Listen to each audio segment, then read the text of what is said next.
Madam President, Democratic Leader. first, after I finish my remarks, I ask unanimous consent the following senators be recognized for up to 5 minutes each: Peters, Baldwin, Kelly, Welch.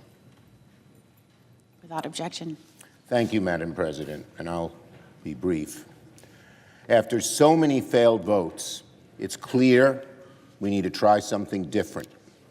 What the Senate is doing isn't working for either party and isn't working for the American people. Democrats have said we must address the health care crisis, but Republicans have repeatedly said they won't negotiate to lower the health care costs until the government reopens. So let's find a path to honor both positions. Democrats would like to see an end to this shutdown, and we want to respect Leader Thune's desire not to negotiate on ACA until after the government reopens. Therefore, we'd like to offer a simple proposal that would reopen the government and extend the ACA premium tax credits simultaneously, and then have the opportunity to start negotiating longer-term solutions to health care costs. Let's do all three. I've spoken with my caucus, and Democrats are offering a very simple compromise. Democrats are ready to clear the way to quickly pass a government funding bill that includes health care affordability. Leader Thune just needs to add a clean one-year extension of the ACA tax credits to the CR so that we can immediately address rising health care costs. That's not a negotiation. It's an extension of current law, something we do all the time around here, as we all know. But we also offer this. Let's create a bipartisan committee that will continue negotiations after the government reopens on reforms, ahead of next year's enrollment period, to provide long-term certainty that health care costs will be more affordable. This proposal reopens the government and ensures working families who are shopping right now for their health care get certainty and financial relief. While open enrollment has begun, insurers can update their rates after we pass a simple extension of the tax credits. With this approach, we do not negotiate health care in the shutdown, as Leader Thune has maintained he wishes, and the American people get the tax credit extension they want. That is what many of our Republican colleagues have floated over the last 6 weeks as a compromise: a one-year tax credit extension and reforms to the credit beyond that. We will agree with the Republican request not to start negotiations until after the government reopens. All Republicans have to do is say yes to extend current law for 1 year. It makes sense. And since what we're proposing is only a simple extension of current law, the Senate could do this within a few hours. This is a reasonable offer that reopens the government, deals with health care affordability, and begins a process of negotiating reforms to the ACA tax credits for the future. Now, the ball is in the Republicans' court. We need Republicans to just say yes. I yield to Senator Peters. Thank you, Leader Schumer. Senator from Michigan. Thank you, Madam President. Madam President, Republicans have repeatedly said that they will not negotiate reforms to the health care law credits until the government reopens. I will tell you right now that all my colleagues on this side of the aisle definitely want to open government, and we want to do it as soon as possible. We are also willing to respect Leader Thune's desire to negotiate after the shutdown. So Democrats are offering today a very simple, straightforward compromise. And if Republicans accept this, we could open the government today. Wouldn't that be fabulous? Show that we can come together with a common sense, bipartisan compromise and open government. All we have to do is have a one-year extension of a clean bill that's law now, it's expired. It's just an extension of an existing law dealing with tax credits. And over the next year, we can figure out a long-term solution to the healthcare challenge that we're facing as a country. This proposal opens the government and ensures that families who are shopping right now for their health care can get immediate financial relief at a time when costs are driving families to make incredibly difficult financial decisions. And we believe that while we're trying to figure out a long-term solution to the healthcare crisis, people should not be penalized. People should not be suffering. Give the relief that they need now, and over the next year, we'll work together to find a more comprehensive solution. We know that right now our nation is experiencing a healthcare crisis where costs are skyrocketing and too many Americans are risking losing their coverage. Too many Americans are struggling to choose between food or gas or health care. And it's not just Americans in blue states, let's be clear. Families in every state across the country are paying these prices. Every one of us have families that are experiencing this now in our states. But we can take action today to give our constituents some immediate financial relief and prevent them from being priced out of the insurance market. We all want to end the shutdown. We want to ensure that government services can continue, and we want to ensure our hardworking federal employees get the pay that they have earned.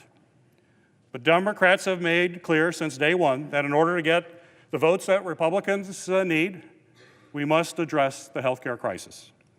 Because the American people have made it clear they want Congress to take action on this issue, it's literally life or death for far too many American families.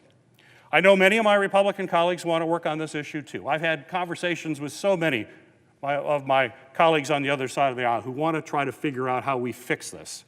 But they've said repeatedly we won't negotiate until government reopens. Leader Thune has said, quote, "Give us the votes to open up the government. Then we will have a conversation about some of these issues that you want to discuss." And I think health care is certainly something we are anxious to all talk about, end of quote.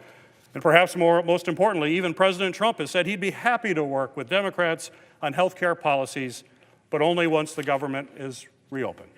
Well, I agree with my Republican colleagues. It's not realistic to reform a major health care policy in just a few days. That's not going to happen. And I respect Leader Thune and President Trump's desire to work on this when the government is reopened.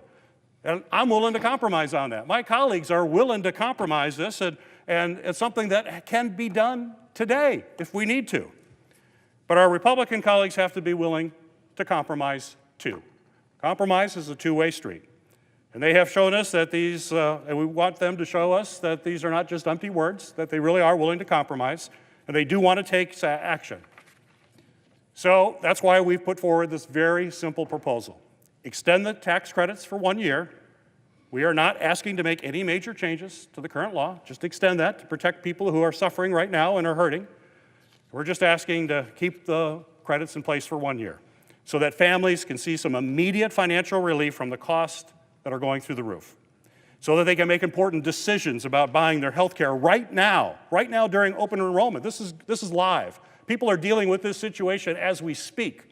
We can fix this. If we care about making sure families can afford their health care, we should all agree on that. We should get 100 votes here for people to say we're going to do everything we can to protect health care for Americans. And we can do that right now. And we can open up government right now. We can pay employees. We can move this country forward if we do that. All we need is a very simple extension of a law that's already existed for some time. We know that from the start that any deal will ultimately have to be a compromise. It doesn't have to be unanimous. There'll be likely folks on both sides that may feel uncomfortable with this, and I get that, and that's the way this place works. But our proposal would try to work in a bipartisan way by creating a bipartisan committee that will continue negotiations on reforms ahead of next year's enrollment process. So we're not pulling the rug out from underneath families.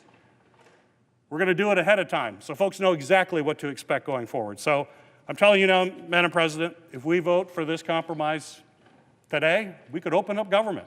This could all be behind us. Families could get some certainty for their future for the next year while we look at long-term solutions. The government can open, but it takes all of us just to say, we're willing to compromise for the good of the country. My colleagues are standing here saying we are willing to compromise for the good of the country. I just hope my Republican colleagues agree. Mr. President, Madam President. Senator from Vermont. there's a lot of focus on what divides us, but the real opportunity here is what unites us. We're having a contest here with this shutdown where our side is very concerned about what happens to these tax credits. Your side is very concerned about using a shutdown as a tactic. I think we both have pretty valid arguments, and one of the reasons I think there's merit in our position is the reality that once the December 31st deadline arrives, people literally are going to lose health care. So what unites us? Both sides really do want to have all of government paid, and we want to be reopened. And both sides, I believe, want to make certain that the people we represent continue to have access to health care, that the health care they had in 2025, they're going to have in 2026. That won't happen unless we resolve this. And given the time crunch, the only way, as a practical matter, we can do something that helps the people you represent and helps the people I represent is extend what we have for another year. So it's not an overreach on the part of, say, folks who want a single-payer health care system. It's not overreach or diminishing any concerns folks on the Republican side, and by the way, on our side, have about the cost of health care. We are in a practical crunch where unless this United States Senate acts, the people we represent are going to lose health care. That's the fact. That's just the fact. It's the way it is. And we've talked about how those premium increases are going to spike.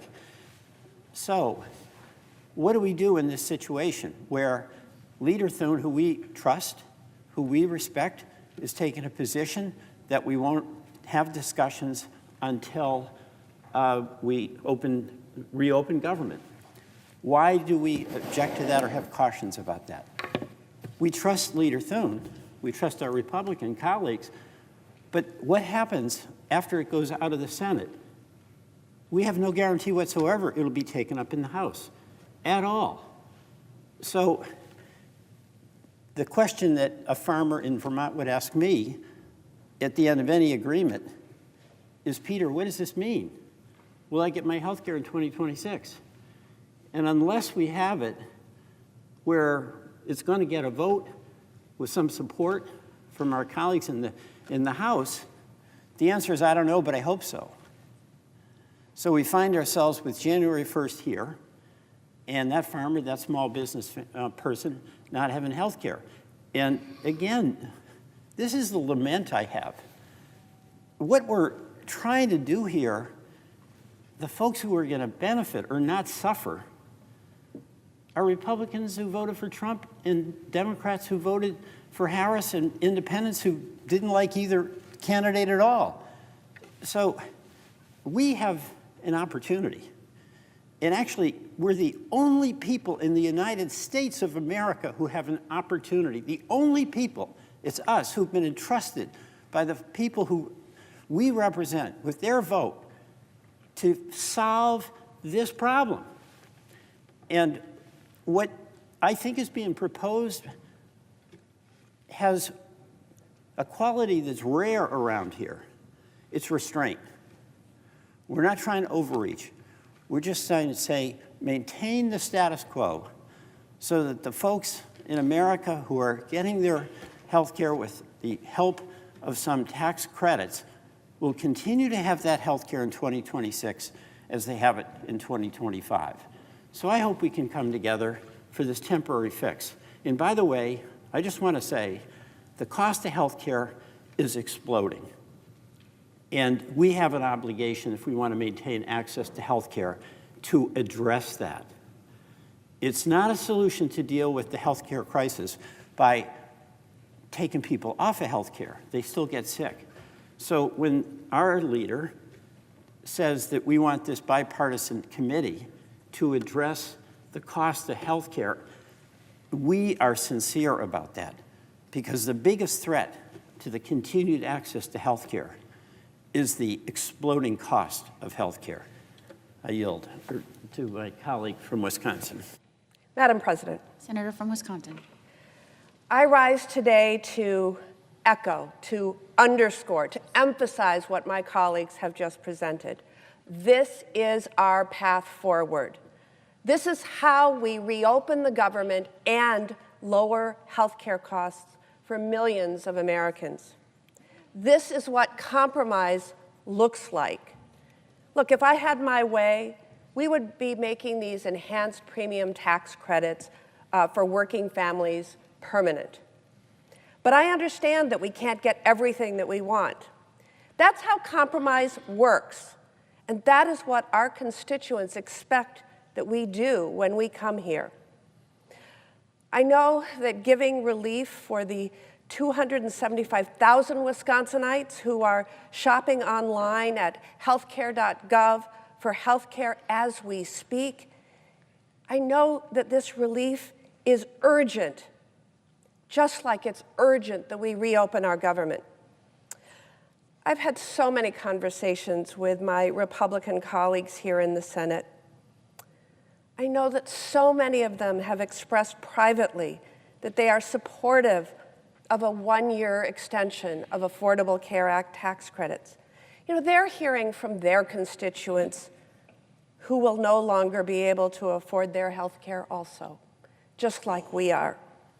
So I hope my Republican colleagues can join us in voting to pass this proposal so that we can finally put this shutdown behind us and allow 22 million Americans to rest easier, knowing that their health care costs are not going to double, triple, or even worse.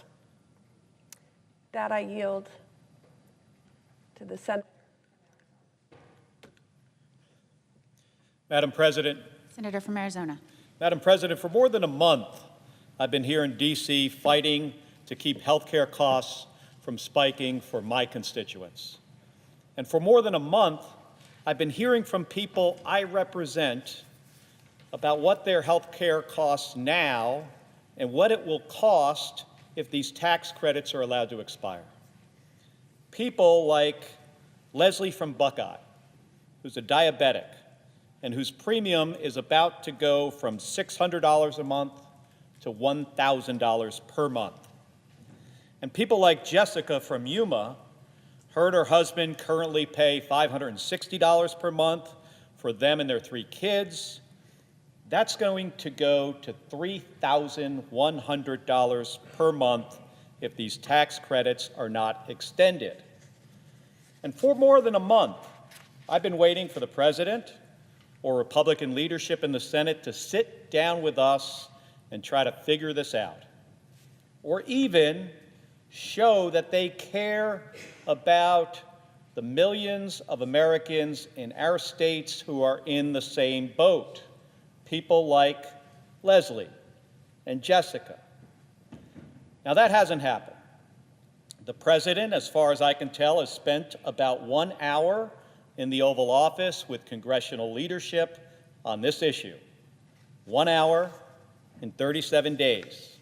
He has spent more time talking about his ballroom and on 2 overseas trips and at a costume party at Mar-a-Lago and, of course, on the golf course.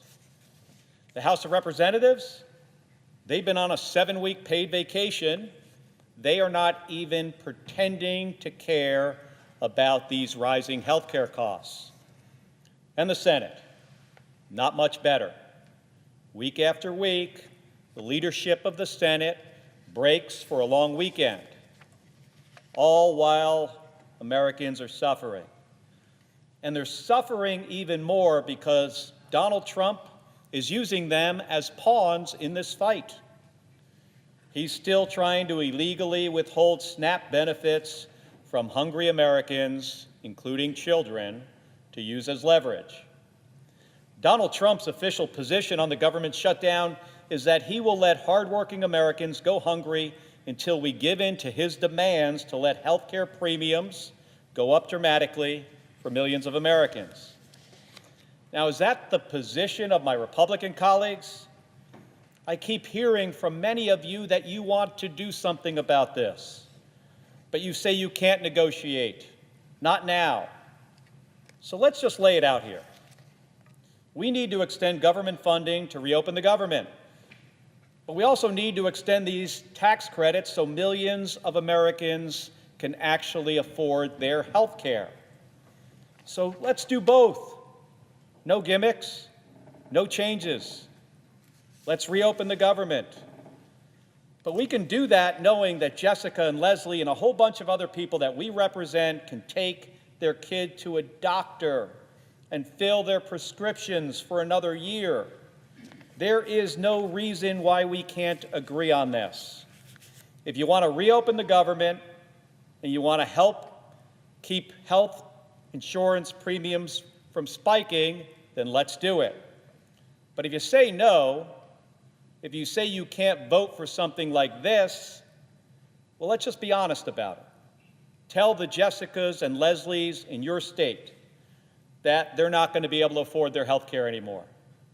Tell them that Donald Trump thinks that they should go to a food bank for groceries so they can have something to eat. Now, Madam President, I also think we need to be perfectly clear about why we are here and how we got here. All of this we have discussed over the last month is because Donald Trump and Republicans in the House and Senate wanted to give a big, giant tax cut to the wealthiest Americans, a $4 trillion giveaway. And again, Madam President, we want a deal. We can choose to fix this so Jessica and Leslie and millions of others can afford to have basic health care. I yield the floor.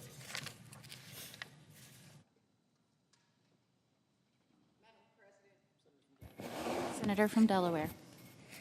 Madam President, I actually have written notes here. I came prepared to talk about the importance of the ACA tax credits. And as I sat here, I prayed, what do I even say in this moment? There's a scripture that says, choose ye this day. Today, we have an opportunity to make a choice. We have an opportunity to do something that is so plain and so simple. There's a book in the Bible called the book of Habakkuk. A lot of people don't even know it. It's like three chapters. And in it, it says, we always hear how long, not long. No, in it, it says long. It says pain. It says corruption. It says suffering. But what it does say is make a plan and make it plain. So what we come today to say is we have something that is plain and simple and will lift up America. And that is the opportunity to both open the government and restore people's health care. It's that plain, it's that simple. We're not saying you're better than us and we're better than you. We're saying link them together on behalf of the American people. It's a sad day in America when people have to choose between their health care and housing, or their health care and food. We're not in a pandemic. There are no wars on our shores. This should not be a hard time for us. We are not without resources in this country. And so today, as many people are being priced out of the American dream, I ask my colleagues, come to the table, work with us. I'm so proud to be one of the freshman class, one of the most diverse classes in the history of this chamber, with Alyssa Slotkin, with Ruben Gallego, with Adam Schiff, with Andy Kim, and my sister Senator Angela Alsobrooks. 5 of the 6 of us came from the House of Representatives. And so for us, it's almost like we have a foot in both worlds. And for us, this proposal is an opportunity to not only pass something here, but to pass something in the House that becomes a law. and that gets something for the American people. We also have relationships and have been in conversations with our former House Republican colleagues who also want to get something done. And so today, again, off script, but in my heart, we are standing here for the American people saying, we can end this today. And we are saying to the President of the United States, I hope you can hear us. We are saying to the President of the United States, you said it yourself after Tuesday's election, this is hurting Republicans. Well, you know what? It's also hurting all of America.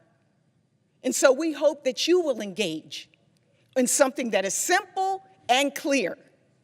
Open the government and make sure we restore people's tax credits together. Again, how long? Long if we choose to be. But we have a choice in this moment. And so we hope that you will come to the table. Let's make a deal. I yield back. Mr. President. Senator from Minnesota. Mr. President, I thank the senator from Delaware, wise words, and I thank Senator Schumer, all our colleagues that have gathered here today. We truly come in good faith. I thank our Republican colleague who is listening to us right now and for the good work that he has done in trying to bring people together.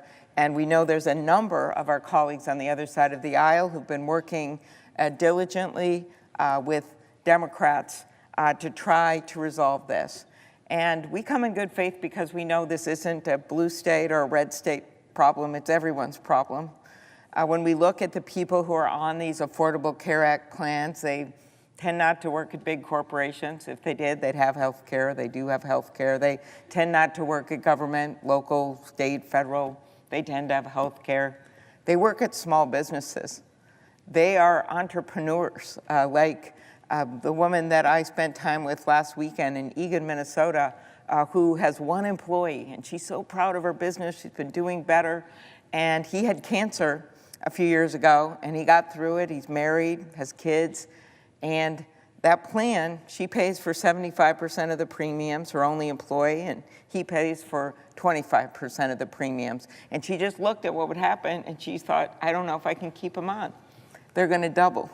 Those are the people we're talking about. Farmers and ranchers, 27% of the farmers in our country are on this kind of plan.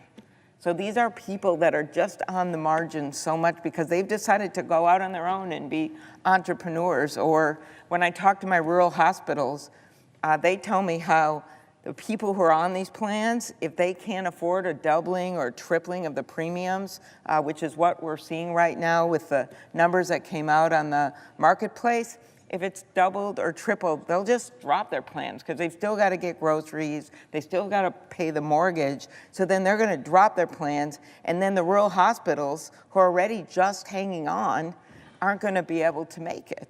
So it's this all of a mix of things that I think would defy people's predictions of who's depending on these plans, and I think we're starting to hear from them now. So we have this opportunity. This is really, I'd say, a practical plan. It looks at what we need to do to open the government again. It looks at the work that's been done by our great leaders in appropriations. And it says, okay, what can we do about health care right now?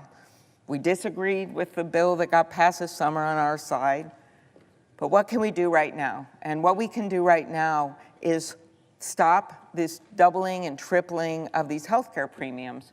And it's not something that's going to help in the end of December or January. It's a now thing. They're making their decisions now. So that's why we came forward with a lot of people in our caucus, as you can imagine, having differing views and wanting more with good faith.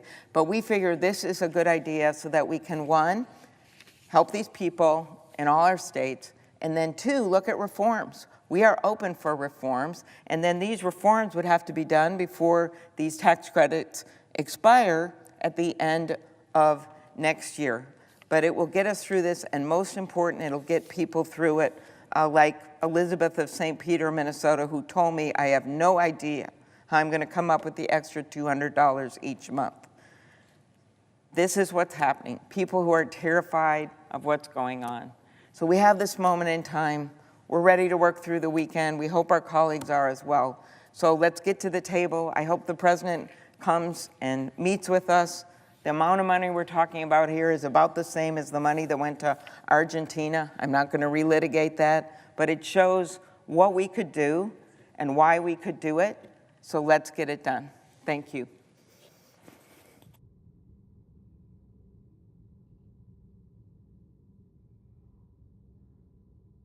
Mr. President. Senator from Washington. Thank you, Mr. President.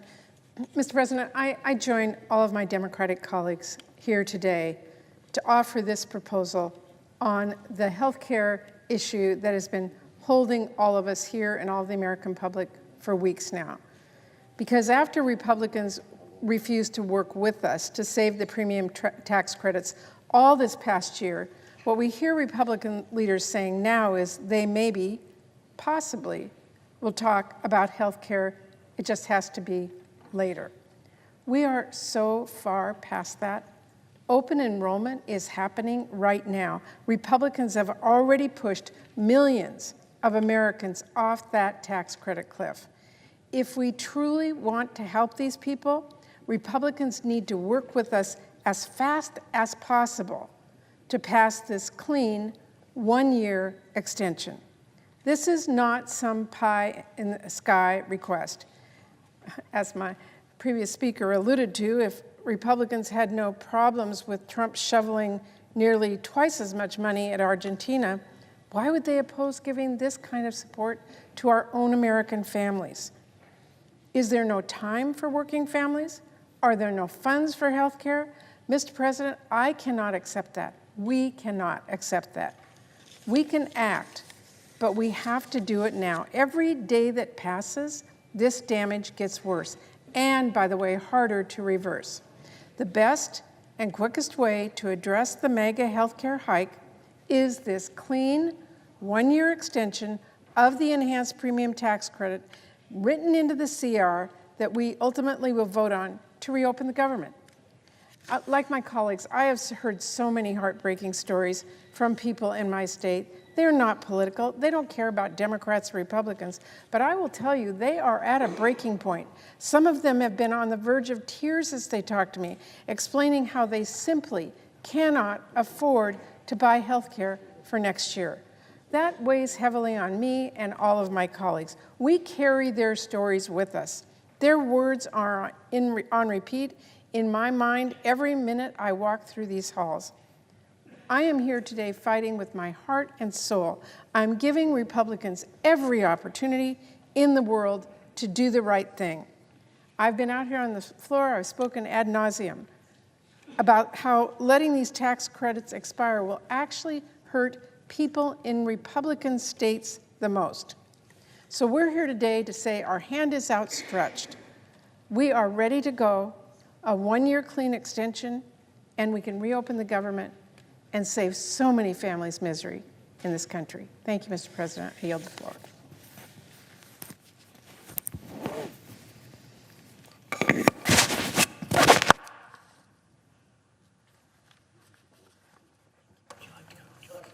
Senator from Colorado.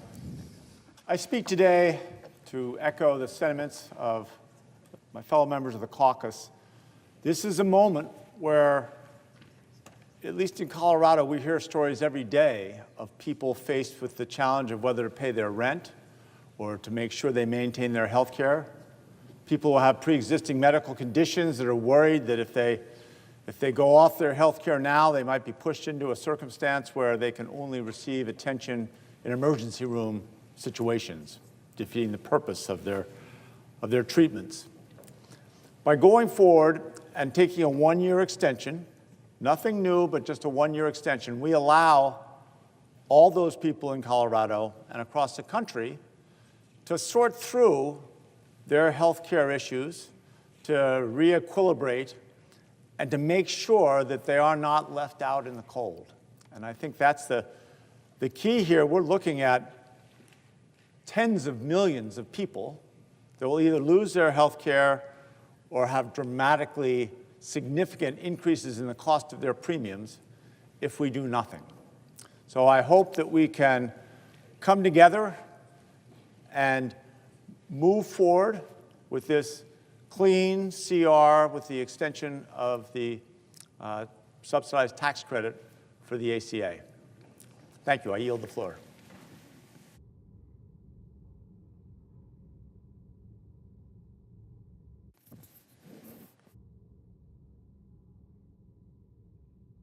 Mr. President, Senator Morgan. all across our country, in every congressional district, in every corner of every state, families are suffering. They're taking a look at what it's going to cost to buy health care for this coming year. And they're going, wow, I won't be able to afford that. I guess I'll go without. And we know what happens when people go without health care. And this is clearly not something that is a blue issue or a red issue. It's an issue for every family, affordable, quality health care. And I know it's not just a concern held by Democratic senators, it's a concern held by Republican senators. So we have a common desire, Democrats and Republicans together, to address this concern. I think about some of the folks who have written in from my home state, and I know my colleagues on both sides of the aisle are getting the same letters and the same phone calls. Eric in Corvallis got a letter that his insurance premium is exploding from $183 to, get this, $1,588. Wow, that's, well, roughly a seven-fold increase. I heard from Leah in Eugene, whose monthly payment is going from $462 to $1,438. Threefold increase. And Stacy in Lincoln City seeing an increase from $1,300 to about $3,200, almost a $2,000 increase. So those stories are everywhere in our country. And there is so much work we can do on health care together. The president has said, let's negotiate on those complex issues after the government is opened. And those complex issues, they may be things like the cost-sharing reduction program. They may be things like, how do we lower the cost of drugs so we don't pay more for drugs than the folks in Canada across the border to the north pay for their drugs, or the folks in England or Australia or Japan. We can work together on strategies to see where there's waste in the system. Or are there scams and scandals in the system? Let's shine the light on them and let's fix them after the government reopens. But let's just do this one piece, extend one particular tax provision that's in law now for this coming year. So there's immediate relief to folks who are getting on the internet at this very moment and going, oh my goodness, I can't afford that.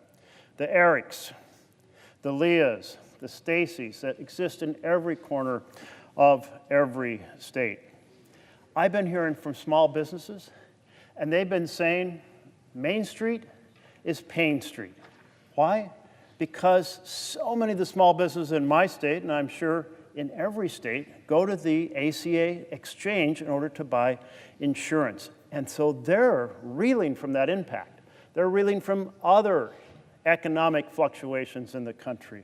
And they're saying, can't you figure this out? Can't you figure this out? So I've been hearing from colleagues on both sides of the aisle, we want to fix these tax credits, these enhanced tax credits for people to buy insurance. Well, let's do it. We can open the government today. We can do it today. Today we can address the issue my colleague from Wisconsin was speaking to just an hour or so ago.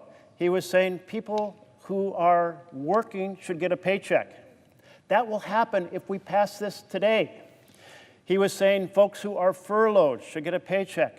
We can do that by putting them back to work, by opening the government today. And then we can negotiate on those complex issues to make this system work a whole lot better, because all of us know that our system is overly complicated, overly bureaucratic, inefficient, and we know that there can be improvements. So let's work on those things together. The proposal that the leader has put forward, the minority leader has put forward, says let's form a special committee to work on those issues and find some proposals to take us to a better place. That's the type of partnership that we need to give encouragement to the American people, that we're willing to work together to solve the challenges that they see every day in their lives at their kitchen table. Thank you very much, Mr. President.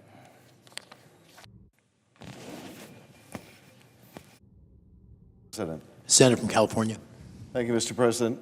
Mr. President, colleagues, I rise in support of this proposal to extend the ACA tax credits, extend the existing law for another year, reopen the government, and give us time to negotiate the longer-term extension of the Affordable Care Act. This whole discussion, and frankly, the whole debate we've been having over the last several weeks over the Affordable Care Act brings me back to the immediate aftermath of the passage of that bill when I was doing sidewalk office hours inside the Glendale Galleria. I had my little coffee table set up there and had someone come up to my table and ask me how I voted on that bill, how I voted on Obamacare. And when I told him that I voted for it, he was indignant. And he said, "What could you possibly have liked? What could you possibly have liked about that bill?" And I said, well, actually, there were a lot of things I liked about it. I liked the fact that if you had a pre-existing condition, you could get health care. I remember another of my constituents saying that he was 65. He was a pre-existing condition. I liked the fact that if you had a kid who was 26 or under, you could keep them on your insurance policy if they didn't have one.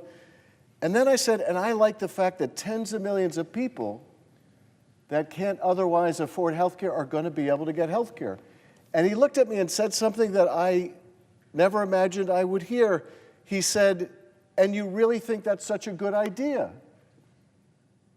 That is, that millions of people can't afford health care would be able to get it. And I said, well, yes, I do, don't you? And he said, no, I don't. If they can't afford it, they shouldn't have it.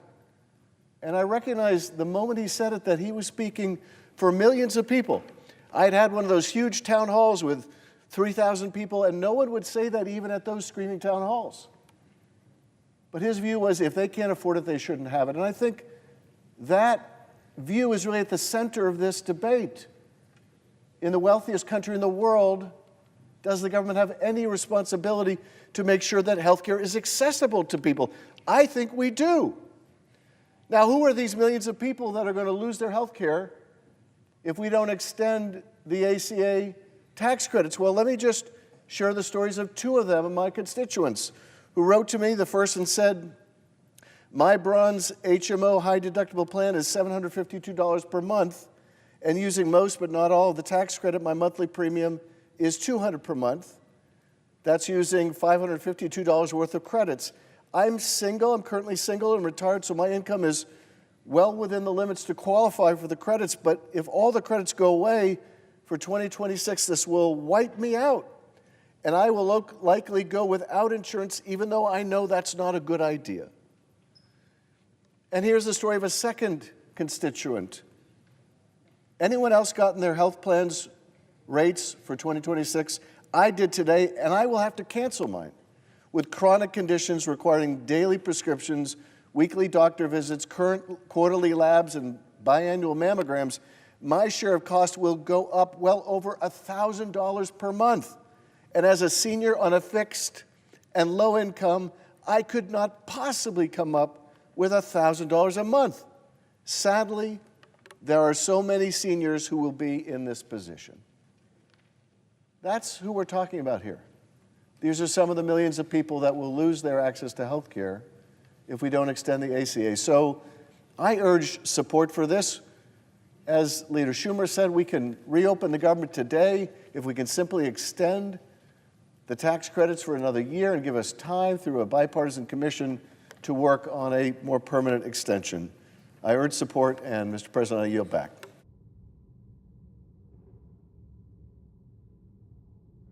Senator from Connecticut. Thank you, Mr. President.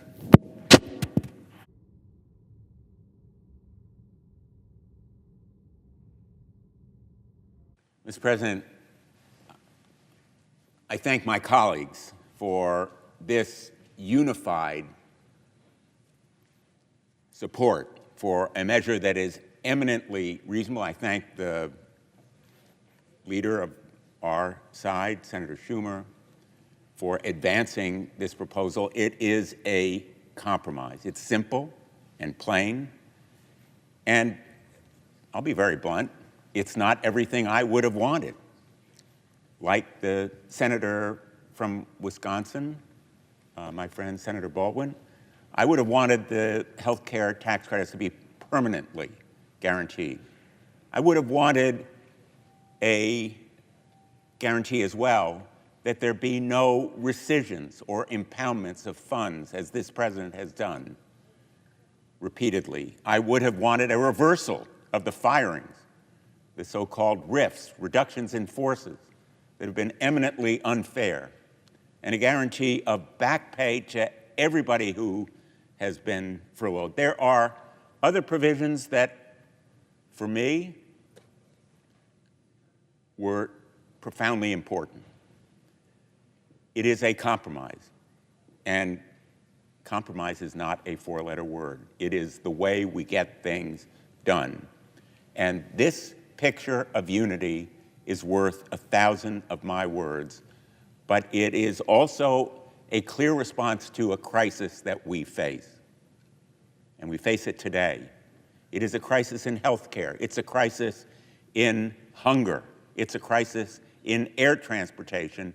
And for millions of Americans, it's a crisis of affordability. Nobody in America needed Tuesday's election to tell them that the costs of rent and electricity and food and all the other necessities in life are spiraling out of control. And yes, healthcare costs are spiraling out of control. And they are at the kitchen table right now across America, looking at the exchanges and concluding they simply can't afford those spiking premiums, multiples of 3 and 4 times, and at least twice what they were paying. And many of them are taking the risk that they will go without insurance. This measure guarantees an outcome. The majority leader, Senator Thune, has said he can't guarantee an outcome. All he can promise is a process.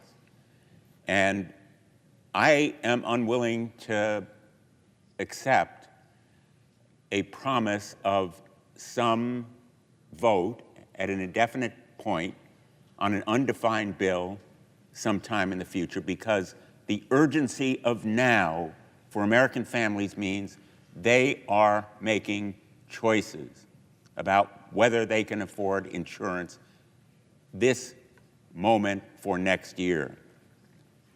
And in fairness to the majority leader, he can't promise anything for either the Speaker of the House or the President. And they have been absent without leave. They have been AWOL. They have refused to talk. And we are presenting them now with a reasonable compromise that the majority leader can accept and our colleagues on the other side of the aisle should embrace. And the problem here is one of trust. What we've seen from the administration is a strategy of maximum pain to magnify political pressure. In just minutes from now, in the United States Court of Appeals for the First Circuit, this administration will argue that SNAP benefits should be ended after the president himself promised that they would be paid in full in compliance with the district court orders in Rhode Island and Massachusetts. There's no way to trust that SNAP benefits will be provided without a guarantee from the courts. The urgency that we face is also in air transportation. We all want people to be able to reach their destinations safely, It has to come first, and we need to make sure that the TSA and air controllers are paid. They are heroes for having worked for so long without pay. We need to stop the madness of this trend line. It's a through line in the administration's tactics here. It's a through line of cruelty and stupidity that has magnified the costs for the American people, not just in blue states, but all across the country. And we should seek reform and improvement in the ACA, eliminating any kind of fraud and stopping the spiraling increase in healthcare costs. But I should warn my colleagues, we will not sacrifice the ACA. Very revealing yesterday in the hearing of the Permanent Subcommittee on Investigation was the commentary from a number of my Republican colleagues, in effect saying that we should kill the ACA, an effort that has been part of their relentless campaign over the last 15 years to decimate this resounding and important law that now is embraced by the vast majority of the American people. And we put in the record stories of individuals from Michigan and Pennsylvania and Iowa, Aaron Lehman, a fifth-generation farmer who told us, "I grow corn, soybeans, oats, and hay with my family. The Affordable Care Act has been one of the best investments in rural health care in decades." We cannot afford as a nation to go back to the days when pre-existing conditions were a pretext for denying health care if someone had a history of cancer, diabetes, heart disease, HIV, asthma, depression, pregnancy. The list goes on. Insurers could force patients to pay more or refuse to offer them coverage at all. Standing strong for the ACA very simply means providing health care to Americans. Extending the health care tax credits for 1 year is a compromise that makes sense. It will put the government back to work fully and capably and fairly, and I urge my colleagues to join me in supporting this reasonable compromise. I yield the floor.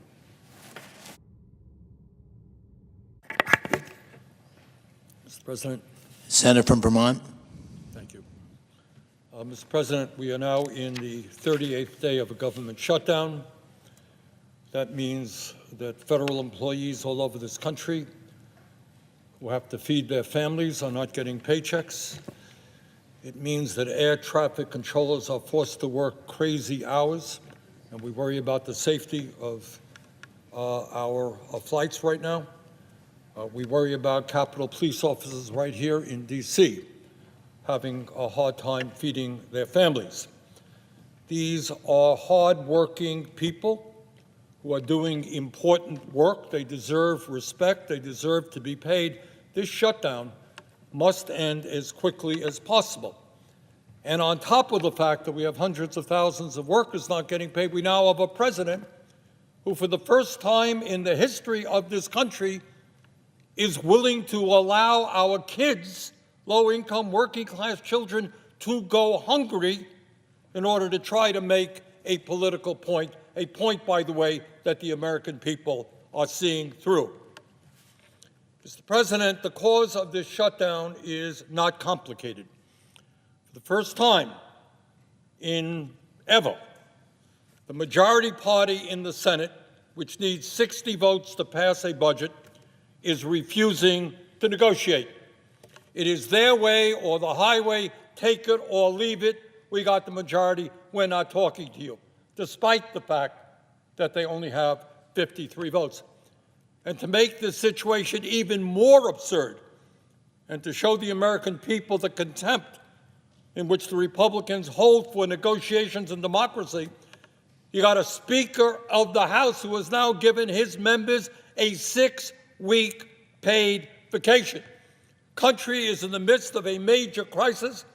Republican members of the House are nowhere to be seen. They're on a paid vacation. And if that doesn't tell you everything you need to know about whether Republicans are willing to negotiate, I don't know what will. Mr. Speaker, everybody in this country knows that our current health care system is broken. They know that we pay by far, not even close to the highest prices in the world for health care, while some 85 million Americans are uninsured or underinsured. They know that we are the only major country on earth not to guarantee health care to all people as a human right, something which must change. And what they also know is that Donald Trump and the Republicans, through their horrendous big, beautiful bill, are making a broken, dysfunctional health care system even worse, taking it to the verge of collapse. That legislation is doubling premiums for over 20 million Americans who are in the Affordable Care Act exchange. And in my state, we are hearing from Vermonters who are being asked to pay a tripling of their rates and even a quadrupling of the rates. Who, in God's name, at a time when health care costs are already so high, can afford a doubling, a tripling, or quadrupling of their rates? That is insane. Nobody in my state, or I expect in this country, can afford to pay that. Further, that big, beautiful bill would throw 15 million people off the health care they now have as a result of massive cuts to Medicaid and the Affordable Care Act. According to studies, that would result in some 50,000 Americans dying unnecessarily every year. Low-income, working-class people who have chronic illnesses who will no longer be able to get health care. That is what we are being discussed. Anybody think it's a good idea to allow 50,000 of our fellow Americans to die unnecessarily each year? And all of this is being done in order to give $1 trillion in tax breaks to the 1%. No, Mr. President, I do not believe that Elon Musk and Mr. Zuckerberg and Mr. Bezos and the other multi-billionaires deserve $1 trillion in tax breaks in order to throw 15 million Americans off the health care they have and double premiums for over 20 million Americans. I don't believe that. The overwhelming majority of Republicans, Democrats, Independents don't believe that either. Mr. President, the American people understand that the Republican Party controls the White House, they control the Senate, they control the House of Representatives. And understandably, for that reason, poll after poll shows that Americans hold the Republicans accountable for this shutdown. But it's not just polls. On Tuesday, there was an election in which Trumpism was overwhelmingly rejected from Maine to California and a lot of states and cities in between. And one of the key reasons is that Americans want Democrats to make certain that they do not experience huge increases in their health care premiums or get thrown off the health care they have. That is what they are saying. We cannot afford a doubling or tripling in our health care costs. Stand with us. That's what that election was significantly about. President Trump claims to be a deal maker. In fact, he wrote a book called The Art of the Deal. Well, Mr. President, the ball is in your court right now. Help negotiate a deal. Show us what a great deal maker you are. Help us negotiate a deal which protects the health care of tens of millions of Americans, and let us end this shutdown today. We can end it in the next few hours. So, Mr. President, that is what this struggle is about. That's what this shutdown is all about. It's whether Republicans succeed in making a broken and dysfunctional health care system even worse by making health care unaffordable for working class and middle class Americans. It's about whether millions of our fellow Americans no longer have health insurance, and that many of them will die unnecessarily. So, Mr. President, we are hearing right now, every one of our offices are hearing tragic stories of families having to decide whether they can pay for their parents' cancer treatment, for example, or whether they will see a parent die without that life-saving care. There are millions of Americans now dealing with chronic disease. They're dealing with cancer, they're dealing with diabetes, they're dealing with Alzheimer's, they're dealing with health, with heart disease. And they are wondering, if they get thrown off of health care, premiums go so high, how are they going to stay alive? How are they going to take care of their parents, their kids? That is what this shutdown is about. And whether it is in Maine, New Hampshire, Nevada, or Vermont, the American people want us to stand with them. And that is what this whole debate is about. We cannot fail the American people. They are looking to us to make sure that they continue to have health care. Let us not betray them. Thank you.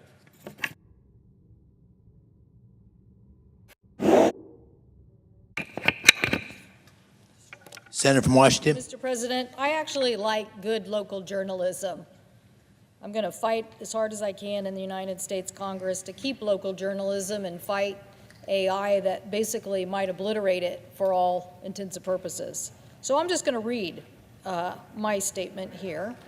In an article printed in the Vancouver Columbian on August 11th, 2025, the headline is, Child care owner urges Congress to take action to save the Affordable Care Act tax credit expansions. The owner of East Vancouver Child Care Center joined Senator Cantwell, D. Washington, Monday to draw attention to Washington's rising health care costs. The two spoke at a news conference at Tree Hill Learning Center on East 196th Avenue, along with representatives from the local insurance agency and the workforce Southwest Washington. Washington's insurance commissioner said that in May, the 14 health insurers in the state were seeking a rate increase for next year, and the proposed increases for plans sold on the individual health insurance market averaged 21% and ranged from anywhere from 9.6% to 37.3%. The office expects premium increases to affect 300 people statewide. Dana Christensen, the owner of Tree Hill Learning Center, said this isn't the first time she has faced rising healthcare costs for her two Vancouver child care facilities. Each year, I face a difficult decision of how much this rate increase, currently 24%, do I take on and absorb, Christensen said. How much do I pass on to the employee?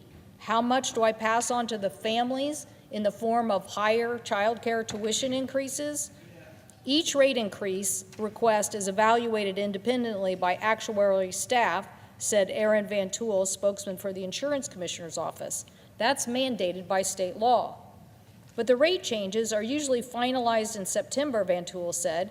Claims and administrative costs, medical, prescription drugs, company expenses, profits will be reviewed by the Commissioner's Office as all part of determining if they are reasonable. Cantwell called the proposed increases a threat to child care affordability. The Insurance Commissioner's Office said Congress anticipated failure to renew the enhanced premium tax credits is contributing to the proposed increases. Congress created the premium tax credits in 2014 as part of the Affordable Care Act to lower health care plan premiums for eligible households. The American Rescue Plan in 2021 expanded who was eligible for the credit, and the Inflation Reduction Act extended it to this year. It is set to expire at the end of this year. We all know the increased rates are something we can deal with in Congress, Cantwell said. That is why today I'm urging Congress to take action on the Affordable Care Act tax credits and their expansions and to make sure we do so before the end of the year. The senator's office said rate increases are being requested nationwide, and 3 states have already approved them. The Congressional Budget Office expects fewer people will participate in subsidized exchanges, and the uninsured rate will climb if the enhanced premiums aren't extended. NBC News reported earlier this year that Republican lawmakers are split on whether to extend the tax credit. Some said the federal government could no longer support it, while others wanted it extended. Just a little side note before I keep reading. At that point in time, 5 of my colleagues on the other side of the aisle said they wanted the tax credits extended. That was early in August. The Washington Health Benefit Exchange, the state's health insurance marketplace, estimated 216,000 health plan enrollees in Washington were eligible for the enhanced premium credits. Christensen said her business already operates on thin margins. I view providing health care benefits not as a perk, but a fundamental necessity, she said. I never want an unforeseen illness to financially ruin an employee or force them to neglect their health care. Still, rising health care costs are forcing her clientele to reconsider if they can afford to keep their child in a licensed facility or continuing to work at all. Quote, "We cannot solve this problem alone," Christensen said. "We need the support of lawmakers, the insurance industry, the regulatory agencies to address the root cause of the rates and increase disproportionately in the increases and disproportionately affecting those who need it most." As the clock continues to tick here, that's actually the end of the story. I wanted to read that story because that was August, and it showed at that point in time we had people on this side of the aisle who wanted to negotiate. They were in the news. I summated it by saying there were 5 people, but I'm sure there's more by now. So that is why we're asking with this simple proposal, let's open the government, extend these tax credits for a year, because we know there's bipartisan support in both the House and Senate to do that, and continue to reform this so we can keep this child care facility in Vancouver, Washington in business. Let's not make this, we've shared a lot of stories about individual people, but we haven't shared enough stories about the small business impact and the economic impact to employers when you take affordable health insurance away from them and they don't have options. This owner lamented in the story, which should I do? Do I absorb these costs and not be a profitable business? Do I make these employees not have health insurance? Do I raise these costs and then these parents can't have the child care that they need to stay? She told me on that day that literally some people decided to stop work because they no longer could afford child care. So this is ruining our whole economic picture by making insurance too expensive, by making the cost play too big a role in our economy and taking workers away from us. So I support this 1-year proposal. I support us working together to reform the system. I've championed many things in the Affordable Care Act that have driven down costs, and I will work with any of my colleagues on the other side of the aisle to continue and expand that work, because it is important. It is important for us to continue to have affordability, particularly in healthcare, as we have a rising baby boomer population reaching retirement age. We have no other choice but then to focus on affordability. I thank the President, and I yield the floor. The Senator from Massachusetts. Mr. President, thank you. Millions of Americans are counting on Democrats to stop Donald Trump and the Republicans from raising health care costs. And I'm here to say Democrats will not back down. Fighting to lower health care costs is a righteous fight. For too many Americans, health care premiums are going up by hundreds or even thousands of dollars a month. Who has that kind of money? Just this week, I talked to a woman in Florida, practically in Donald Trump's backyard. She is a wife, she is a mother of 4 lively kids, and she is about to lose her health insurance because of Trump's cuts. So what does that mean for her? She has malignant melanoma. And now she is looking at canceling her ongoing treatments because once she loses her insurance, she cannot afford treatment for her cancer. That is deeply, deeply wrong. Democrats are in this fight for the right reason, and Democrats will stay in this fight for the right reasons. In July, congressional Republicans worked hand in hand with President Trump on their biggest passion project, jamming through a bill to hand out massive tax cuts to millionaires, billionaires, and giant corporations. And then, just to put a little extra whipped cream on top of their Republican ice cream sundae, they paid for those billionaire tax cuts by slashing health care coverage for millions of Americans. Every single Republican voted for it, and every single Democrat voted against it. And when the Republicans voted to cut health care funding last July, Democrats said, we cannot sign off on a 2026 budget that cuts health care for millions of Americans. On September 30th, the 2025 budget expired, and Democrats were ready to negotiate to get some of those health care cuts reversed in the 2026 budget, but the Republicans didn't want to negotiate. Nope. The Republicans decided they would rather shut down government than offer a single nickel to help Americans manage health care costs. They told Democrats to vote for the Republican spending bill, take it or leave it. And they have repeated their take it or leave it through 15 votes and 38 days. Now, Democrats have asked over and over and over and over to negotiate to help Americans with their health care costs.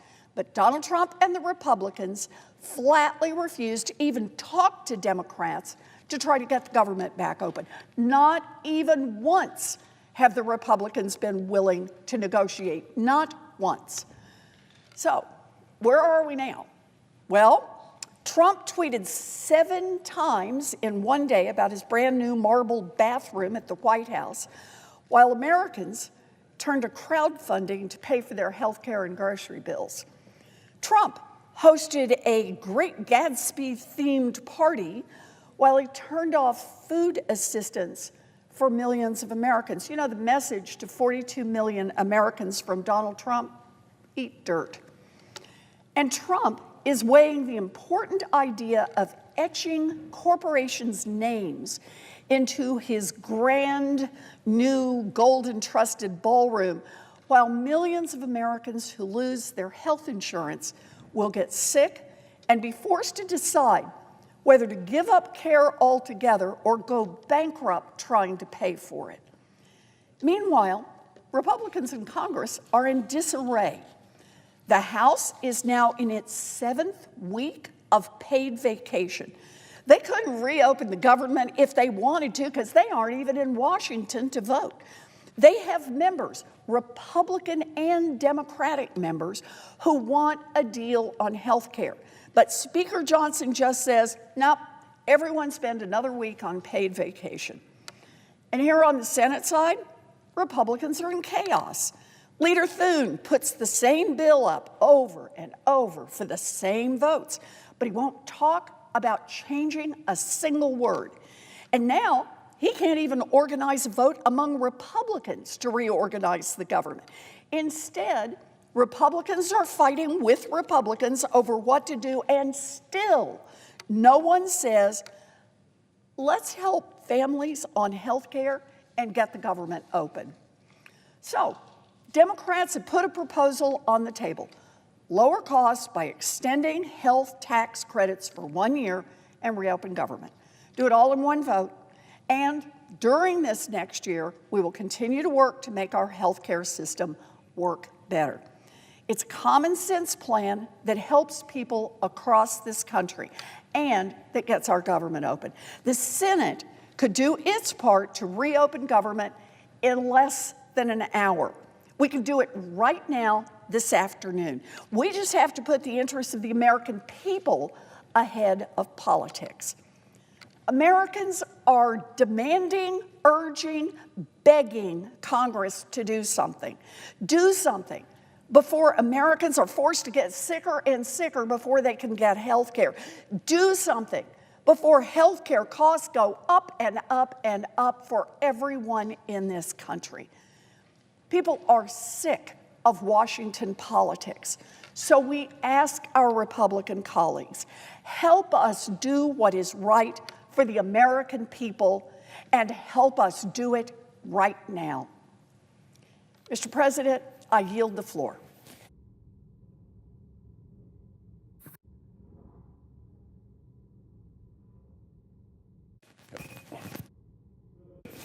Senator from Massachusetts. Thank you, Mr. President. Mr. President, I stand here today on behalf of the people of Massachusetts to say that we are angry. We are angry that Trump and MAGA Republicans are doubling the cost for millions of Americans, and their health care bills are going to skyrocket when they promise lower prices. We are angry that Trump and MAGA Republicans are stripping Medicaid from the most vulnerable people in our communities. We are angry that Trump and the MAGA Republicans are making families with hungry children go to food pantries for their next meal, forcing families to choose between groceries and rent. We are angry that Trump and MAGA Republicans are using public servants as pawns in their hateful political games. And we are angry that during all of this, the Republicans have refused to come to the negotiating table. The House of Representatives has been out for 6 weeks. They're in a political witness protection program across our nation, refusing to come to Washington to sit down to negotiate on these issues.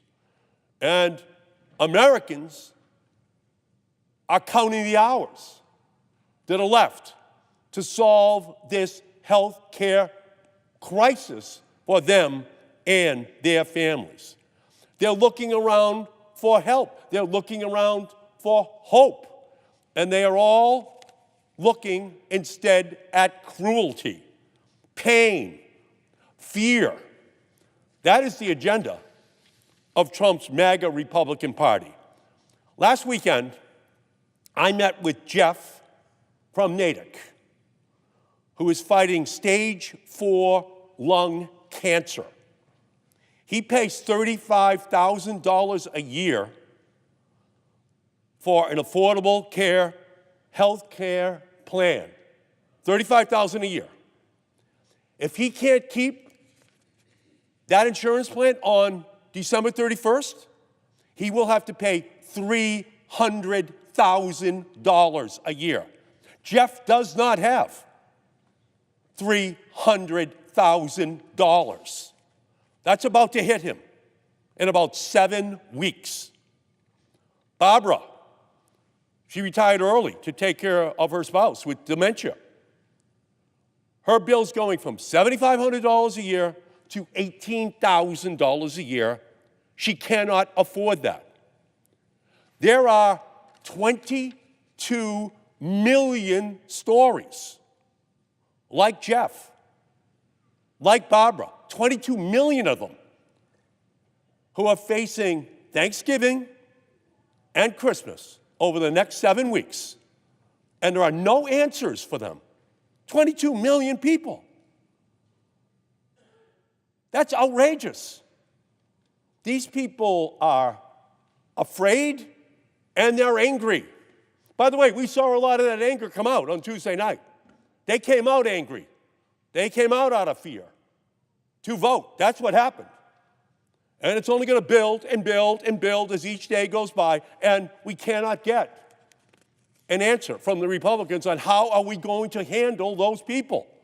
How are we going to give them what they need for those families?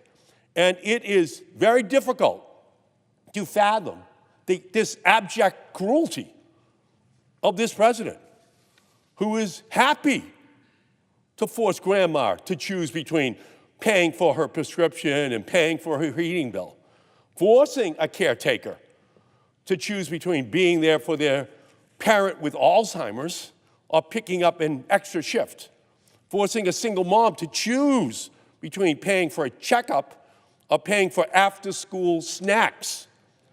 And since they have taken over in January, the Republicans have promised that they were going to solve the health care crisis in our country. And all it's done is grow and grow and grow. And they pass a bill to take away all of the health care coverage for all of these 22 million people and then transferred the money to billionaires in tax breaks. They swiped the health care of 22 million vulnerable people for billionaires. Ralph Waldo Emerson, the great Massachusetts poet, said, "Health is the first wealth." And MAGA Republicans and Trump have looted that wealth, that health, for those people. These people are angry and they're afraid. They're afraid. They don't have the backup funding that millionaires and billionaires have. Now, my father drove a truck for the Hood Milk Company. He drove a truck for the Hood Milk Company. I'm his son. And I believe that God created a world where every single person is able to receive the health care which they are entitled to.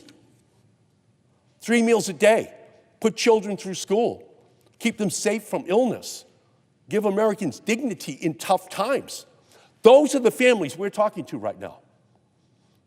It's the milkmen, it's the workers in nursing homes, it's the children across our country who are going to see a loved one lose their health care in 7 weeks. And the Republicans refuse to come to the table. Every American has a right to live in dignity in tough times. That's where we are right now. They're facing increases in electricity costs, in healthcare costs, in food costs, in clothing costs, in everything. And we can solve at least the healthcare part of this issue right here. The richest nation in the world can ensure peace and health and opportunity for every man and woman and child in our country. We're the wealthiest nation in the history of the world. And the Republicans are about to let 22 million of them lose their health insurance or see it increase by double or triple, or in the case of Eric from Natick, 10 times from $30,000 a year to $300,000 a year, and he is in stage 4 lung cancer? And we're not even discussing this? The House of Representatives is at a vacation for 6 weeks?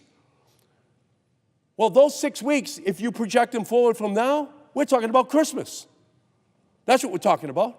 What are we in the world is in the mind of Donald Trump that he would allow these families for the next 6 weeks to worry about where the coverage for their family is going to come from? The very least we can do is extend the Affordable Care tax credits for 1 more year and provide some desperately needed relief for those who are struggling to get by, who need our help right now, who need the peace of mind right now.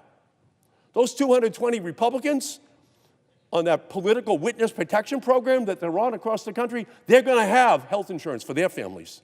They don't have to worry this Thanksgiving or Christmas about the conversation that's going to take place. And all we're asking for is a vote to provide that health care for the next year for those families and reopen the government so the federal workers can get paid and go back on the job. Pretty simple. And we're looking for any Republican anywhere to come and discuss it with us, negotiate it with us. And they just keep saying no. So this anger that people are feeling, these people are pissed off at the federal government, pissed off that they're losing coverage for their family members. And they want the Republicans to come to the table and solve this problem. What we saw on Tuesday night was the beginning of this anger being translated into action. They asked the ancient Greek philosopher once, when would we know true justice? And he answered, we will know true justice when those who have not been harmed are as angry as those who have been harmed. And across our country right now, those who have not been harmed are angry on behalf of those who are about to be harmed. 22 million people losing their health insurance, seeing skyrocketing health insurance rates. Families, 42 million of them without food stamps, without SNAP programs for nutrition for their families. People are angry, and they deserve an answer. And all we're asking for is 1 year so that we can negotiate this issue. 1 year so we can give peace of mind to 22 million families that they know they will have health insurance after this Thanksgiving and Christmas. I thank you, Mr. President. I yield back.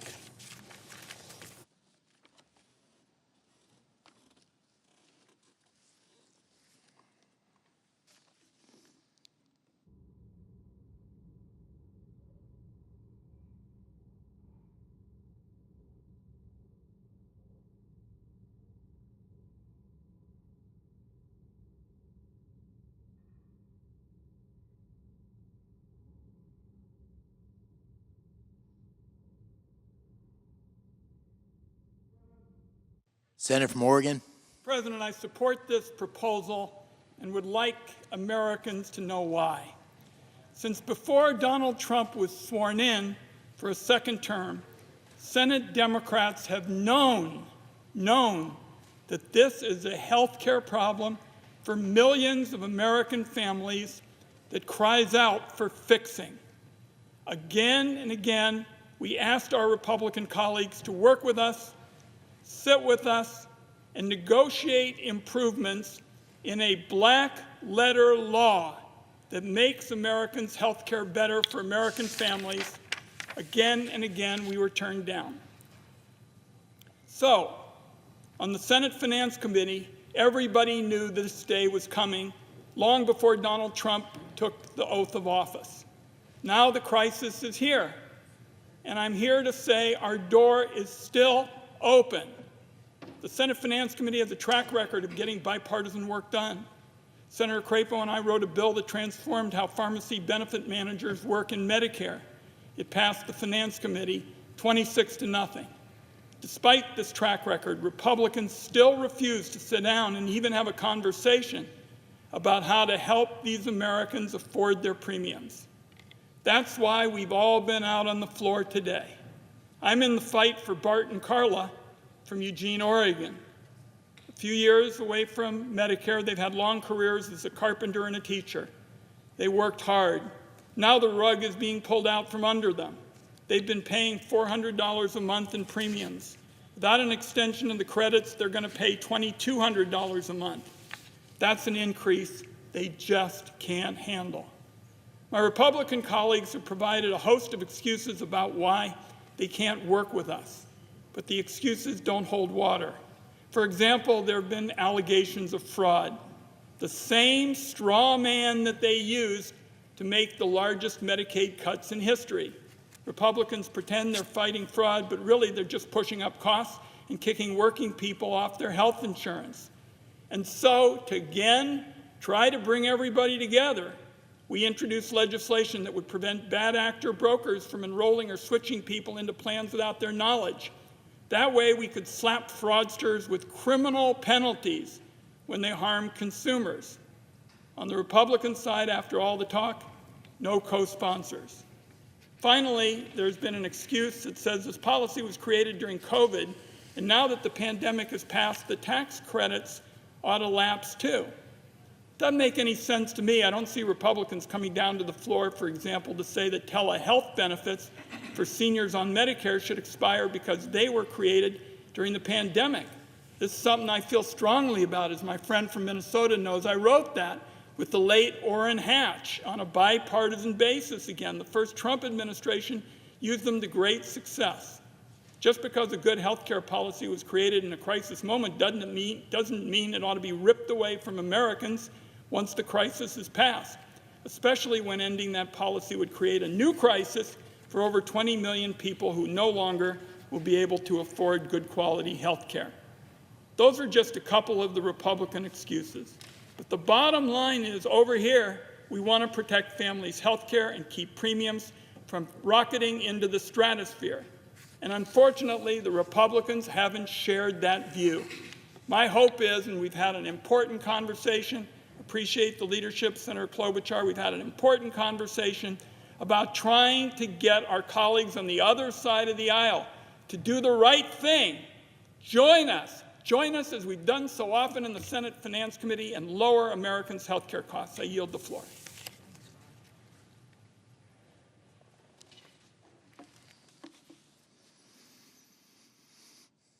Mr. President, Senator from Georgia. I believe in health care. Your health, my mother told me a long time ago, is everything, so take care of your health. It is vital. It is essential. And I believe that health care is a human right. And it is certainly something that the wealthiest nation on the planet and in the history of humankind can and ought to provide for all of its citizens. It is right, it is fair, but it is also smart. A healthy nation is a strong nation. Healthy children are ready to learn. And so that's why I've worked so hard and so long with my colleagues on this issue. Matter of fact, long before I came to the Senate, I've been focused on this issue of health care, trying to get my home state of Georgia to expand, and I keep preaching that sermon because right now there are more than 500,000 Georgians who are in the health care coverage gap. I came here in 2017 to this place not as a senator but as a pastor and as an activist. And I remember getting arrested, I believe in 2017, when there were major health care cuts on the table. And as I began to make my argument and gathered with other pastors in the rotunda, the Capitol Police, very professionally, but they began to say to us, pastors, you can't gather and pray in the rotunda, we'll have to arrest you. What they didn't understand is that I had already been arrested. My mind and my imagination had been arrested by this idea that surely the American nation can do better than this. Healthcare is a human right.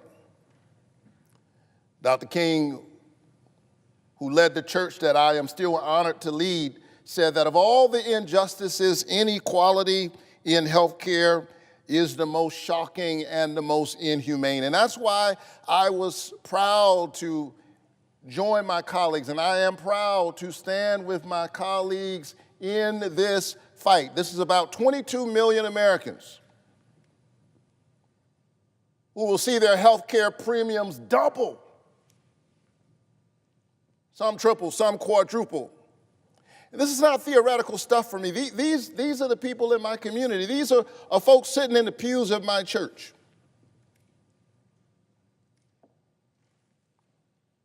And many of them will lose their health care if something doesn't happen. A few weeks ago, I was at the Evans County Memorial Hospital in Evans County. And I got to tell you, that's a red district. I don't have a whole lot of votes. I got some. Claxton, Georgia, known for the fruitcakes. And I was at that hospital, and I can tell you that those folks were already worried because of the draconian cuts to Medicaid in the big, beautiful bill, so-called beautiful bill. 15 million Americans already standing to lose their health care, and then the premiums raised for 22 million Americans while giving Elon Musk and people like him a tax cut? That's beyond the pale of partisanship. For me, that's not about Democrats and Republicans. You ask ordinary people on the street if they think that's fair. I can tell you that those folks in Evans County, many of whom did not vote for me, but I am fighting for them because I am their senator too. They're worried about it. And so that's why we've been in this fight, and that's why we continue to stand to this very day. It's day 38.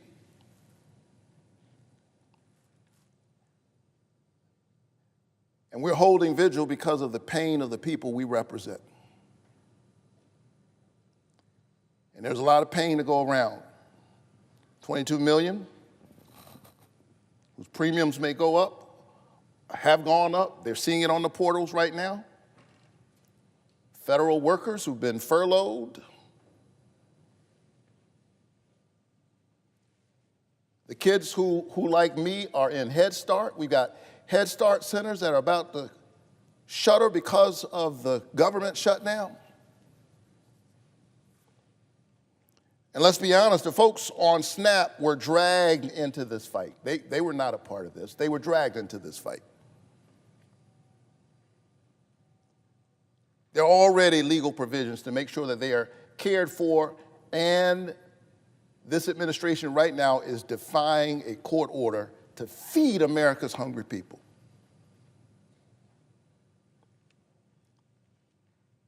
With all of that pain,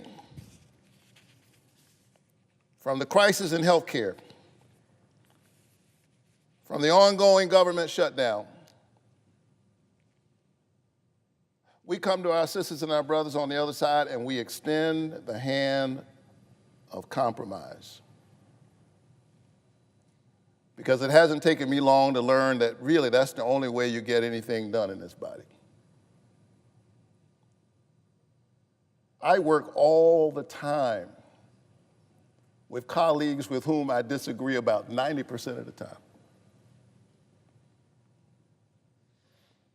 Because it's not about them and it's not about me, it's about the people we represent. And the founders were wise to organize our government in such a way that that's the only way to have sustainable change, is to do it on a bipartisan basis.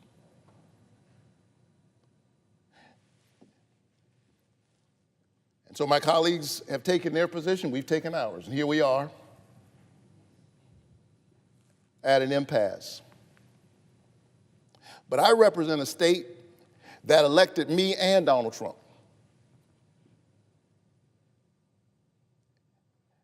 And so they expect us to figure it out.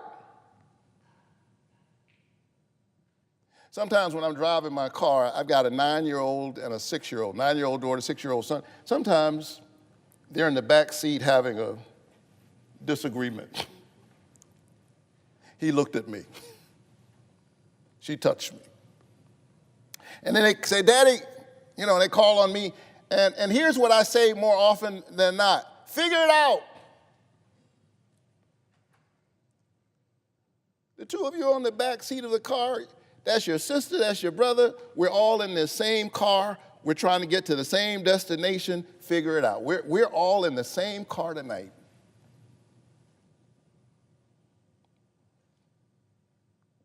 Democrats and Republicans.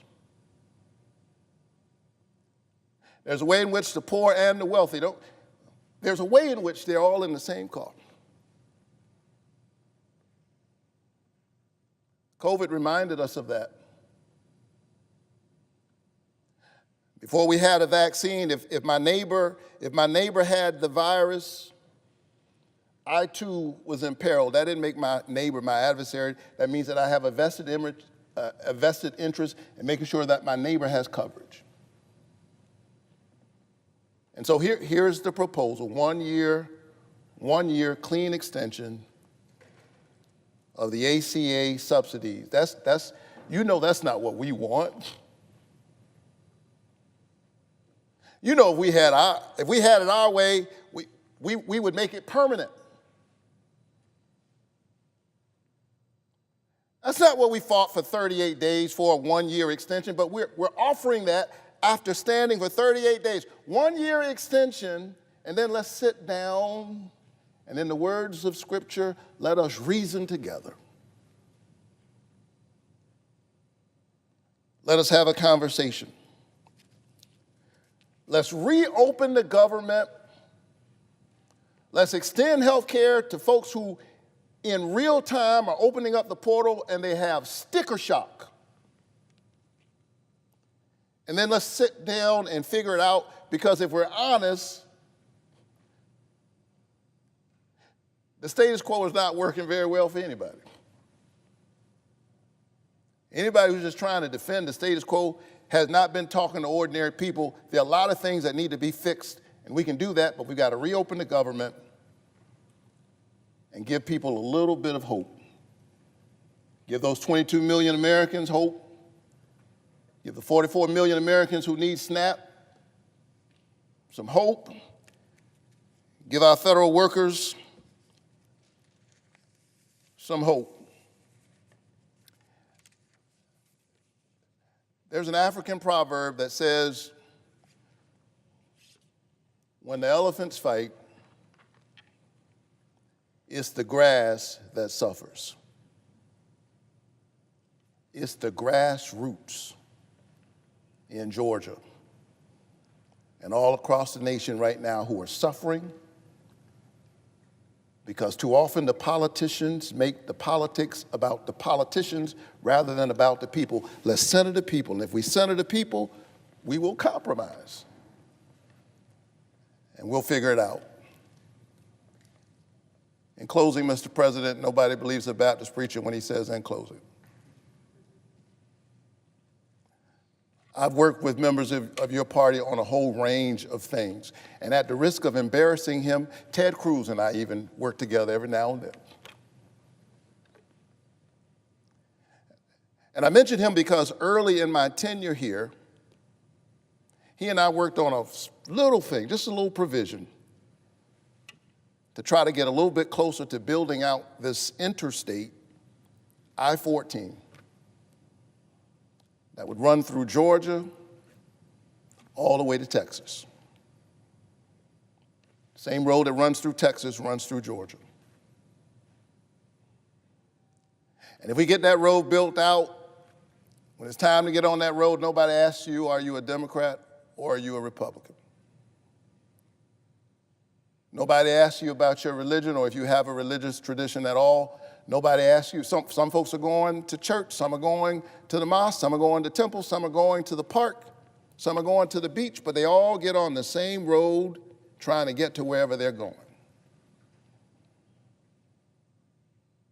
There is a road that runs through this American experience. There's a road that runs through our humanity that ought to connect all of us together, that ought to remind us that we all want our children to thrive and we all want our families to have a future. Let us make haste to that road and walk towards a brighter American future. I yield the floor.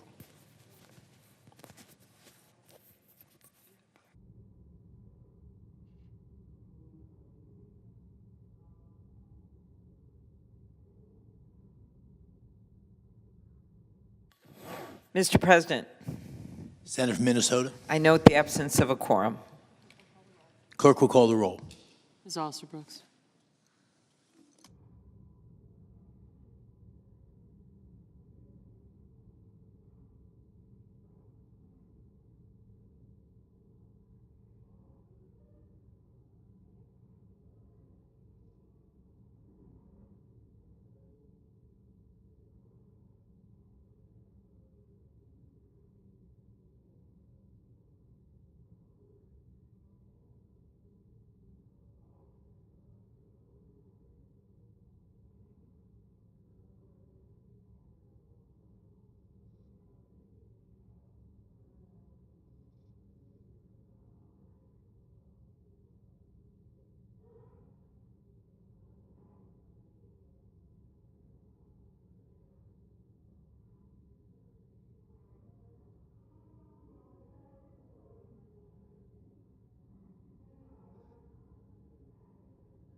Senator from Wisconsin. Without objection. Mr. President, I came to the floor 2 weeks ago with a completely nonpartisan, very sincere attempt with a bill that we called the Shutdown Fairness Act to simply pay the federal workers who we were requiring to work. The finest among us, the members of our military, people in federal law enforcement, TSA, the air traffic controllers that keep our skies safe. Now, when I was asking the Senate to proceed to that bill, the senator from Maryland offered an alternative. He called it the True Shutdown Fairness Act. The main difference is his was only going to be for 1 year. My bill's permanent. Permanently stops using federal employees and the American public as pawns in these sick partisan games. The other difference was my bill is focusing on the people we were forcing to work. His bill added furloughed workers. So on the floor 2 weeks ago, I said, if you're serious about passing this bill, if you're serious about stopping, and he said we can't punish federal employees for our dysfunction. If you're serious about that, I told the senator from Maryland, vote to get on the bill. I will include that. I will convince our conference to include furloughed workers, get on the bill, we'll amend it, we'll get this passed, we'll start paying people. He rejected that offer. Now we started having discussions. His staff immediately acknowledged the fact that my bill did not in any way, shape, or form impact the president's authority in terms of who determined who was furloughed, who gets included in reduction in force. It was silent. Even though they falsely accused my bill of giving the president greater authority, it didn't. I came to the floor again today to pass an amended bill with furloughed workers.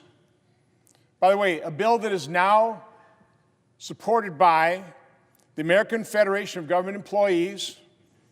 I believe that's the largest public employee union, the Federal Managers Association, Federal Law Enforcement Officers Association, National Air Traffic Controllers Association.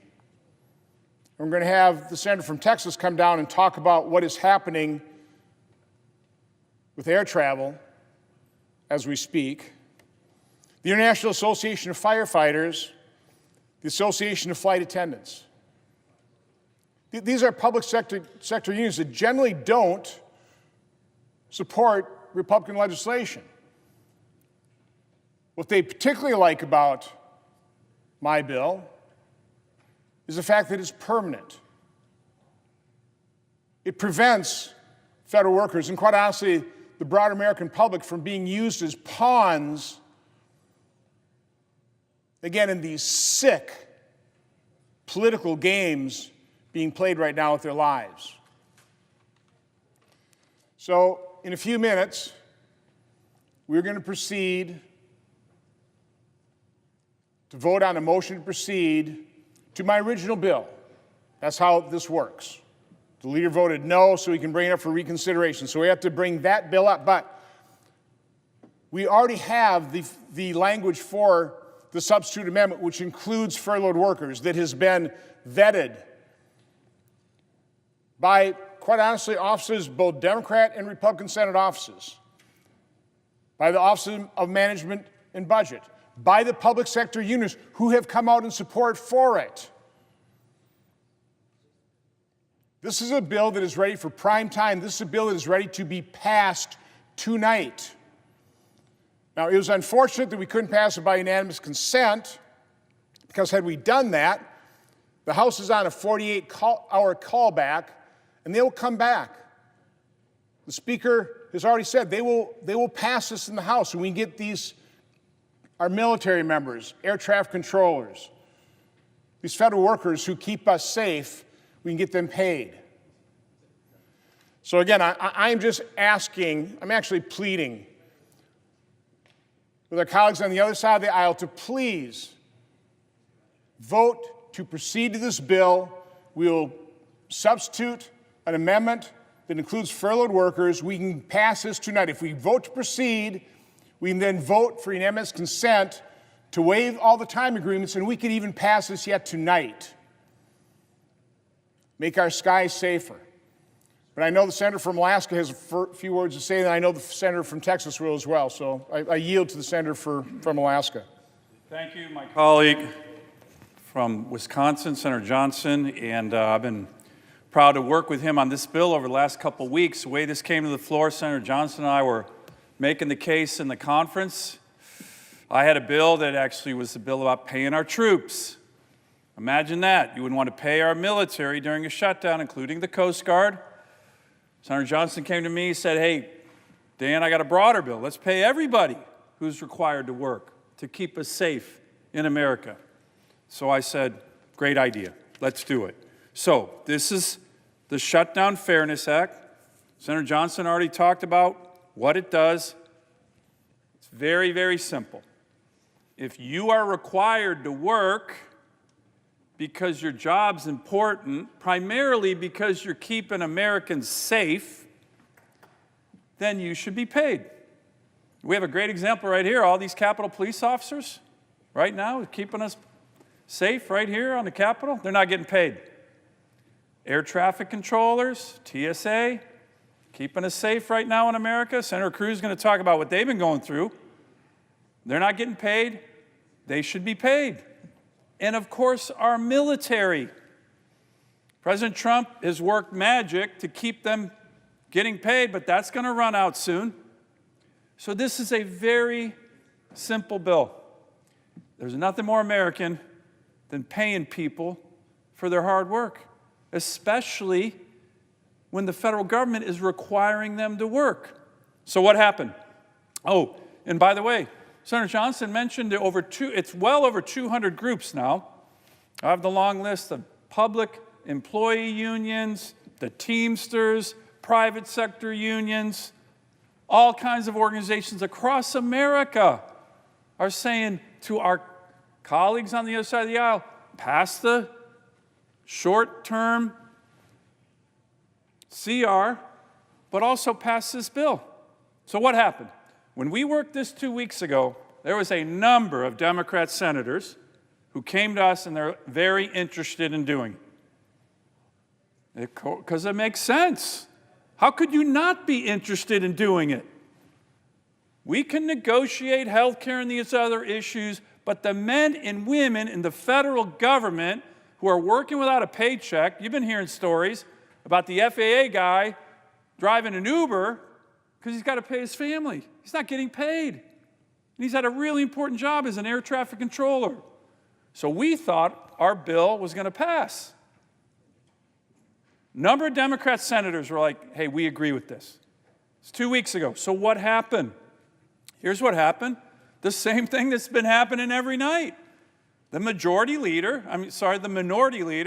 Senator Schumer, and the Democratic leadership is pressuring the other Democrat senators, don't do it. Don't do it. The pressure comes on them. It's happening right now. The pressure comes on. Don't do it. We got to make sure the left wing of the party's happy. You heard Senator Schumer recently that we're, quote, winning. We are winning the shutdown. I'll tell you who's not winning the shutdown. By the way, I have no idea who he's talking about when he says we, but I'll tell you who's not winning the shutdown. The men and women in America who work for the federal government who aren't getting a paycheck and are required to work. So that's what happened last time. Democrat senators were going to vote for our bill. And the leadership on the Democratic side, because they want to use these people as leverage, convince them, pressure them not to vote for it. So I hope my Democrat colleagues, at least 9 of you, actually it's 8 of you, have the courage to look at your leader and go, you know what? Chuck, sorry, I'm going to pay the Marines. I'm going to pay the Navy. I'm going to pay the FAA. I'm going to pay TSA. And we're certainly not going to use them, as Senator Johnson said, as pawns. Because right now they're being used as pawns. So here's the deal. To my Democratic colleagues, 2 weeks ago, a number of you were going to do this. We had discussions. And then you kind of got pressured to not. Show some courage. Walk up and vote with us to pay the men and women in America, federal workers who are keeping us safe and haven't gotten a paycheck. There's nothing more American than that. Have the courage to do it. I yield back to my colleague from Wisconsin. And I want to thank the Senator from Alaska. He has been so dedicated. He's been so tenacious in making sure the finest amongst the men and women of our military get paid, and then signing on to my effort to broaden this to all federal employees. Again, as you said, they shouldn't have to go to food banks. They shouldn't have to drive DoorDash to pay their child's tuition or to feed their families. This is ridiculous. But we had a chilling report from the senator from Texas, the chairman of the Commerce Committee, in terms of what's happening with air traffic control in terms of our skies. But before we turn to the senator from Texas, we're going to go to the senator from Wyoming has a few words to speak on this bill. Thank you, Mr. President. And I want to thank Senator Johnson for his dedication to try to pry the federal workers who are being used in what is a political battle, and I want to excuse them from a partisan political battle that is not of their making, so they can go back to work and serve the American people. So what we have here is a political standoff between Democrats and Republicans in Congress. It has nothing to do with the air traffic controllers. Some of them are Democrats, some are Republicans. It has nothing to do with any other essential or furloughed federal worker. Some of them are Democrats and Republicans. Some of them probably agree that we should shut down the government so insurance companies can make billions more dollars off the American taxpayers under Obamacare. Some of them are Republicans and think that we should open the government and work out this healthcare mess after we open the government. But regardless of that, they're not in a position to make those decisions. We are. So here we are, in the longest shutdown in government history. The Congress is responsible for it. It's political, it's not policy driven. So since we're going to argue about politics and who's winning and who's losing and who's setting themselves up to have the next president or win the midterms, instead of worrying about whether the airways are safe, whether WIC is funded, whether SNAP is funded, whether workers are funded, whether the military is funded, since we're going to fight over who's going to win the election a year from now, let's excuse the people who are not responsible for this dysfunction from our dysfunction. That's what Senator Johnson is trying to do. Now, we all agree, Democrats and Republicans, that this is not fair to federal workers, people who are in the military, who are air traffic controllers, who are essential, who are furloughed. It's not fair to them. We all agree. What Senator Johnson is doing is finding a way that we can be together on a bipartisan basis, excuse the federal workers from this mess, let them be paid, and let us go on with our absurd partisan political dysfunction if that's what we want. If we want to fight about health care, it's my opinion we ought to do it after we fully open the government. But if we're not willing to do that, let's at least let the federal workers off the hook. I applaud Senator Johnson. I applaud Senator Sullivan. I applaud Senator Cruz. We want to be able to keep Americans safe who are getting in airplanes every day. We want to keep Americans safe who are working in the military. They don't make very much money, especially those young first and second year military employees. And some of those have young families. Some of those have spouses. So I'm telling you, they don't make much money. And then you withhold their pay. Those are the people that are working paycheck to paycheck. Let them out of our political dysfunction. Don't make them suffer for our political misfunction and dysfunction. I want to also thank any Democrat who will listen and be compassionate towards your federal workers in your districts. This is wrong for those of us, whether we disagree about health care or not, whether you want to fund billions of dollars to give to insurance companies for a broken health care system, fine. We can have that debate. But don't penalize the federal workers for our dysfunction, our disrespect for them. Thank you, Mr. President. I yield back. I appreciate the remarks by Senator from Wyoming. I know people are already coming down here to vote, but there are no time restrictions here. This is extremely important. We have a number of senators that want to speak to this issue. We should give them time to speak. Hopefully, to convince our colleagues on the other side to, again, be fair. Think about what your vote means to people that don't want to be used as pawns. Now, I believe the senator from Texas, our chairman of the Commerce Committee, he's got some pretty, as I said, chilling information to relate to the American public based on what is happening if we do not pay air traffic controllers. Senator from Texas.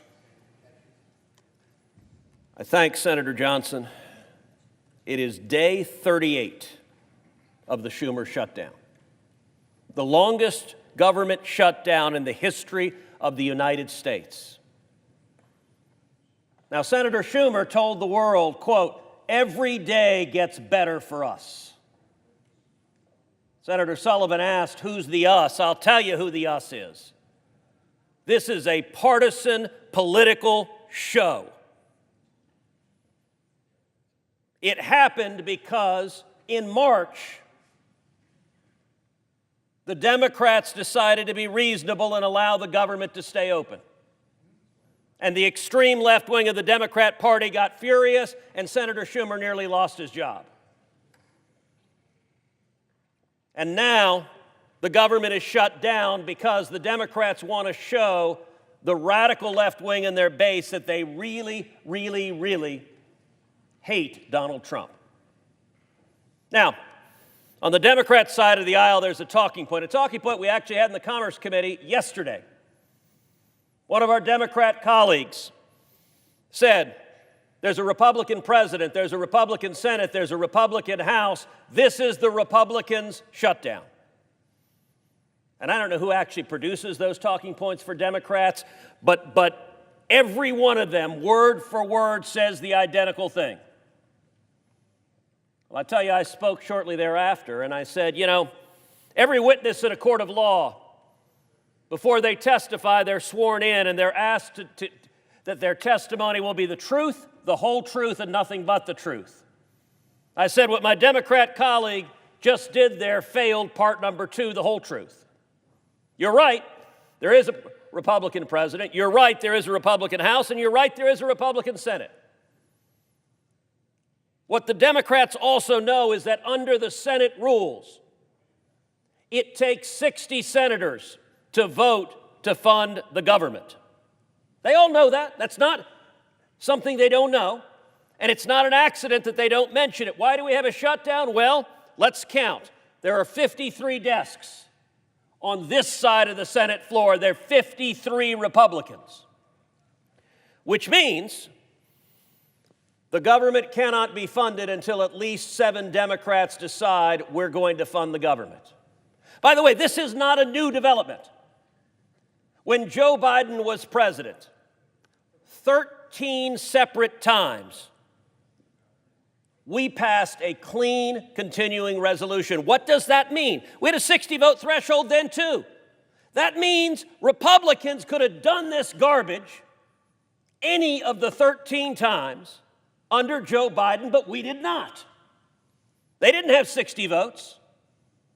What was different when Joe Biden was president is Republicans voted with the Democrats to allow the government to stay open. And by the way, in March, the Democrats knew that was the responsible thing to do. It does not take much on the magic Google machine to get video of every one of these Democrats saying on TV, government shutdowns are reckless, they're irresponsible, they're wrong.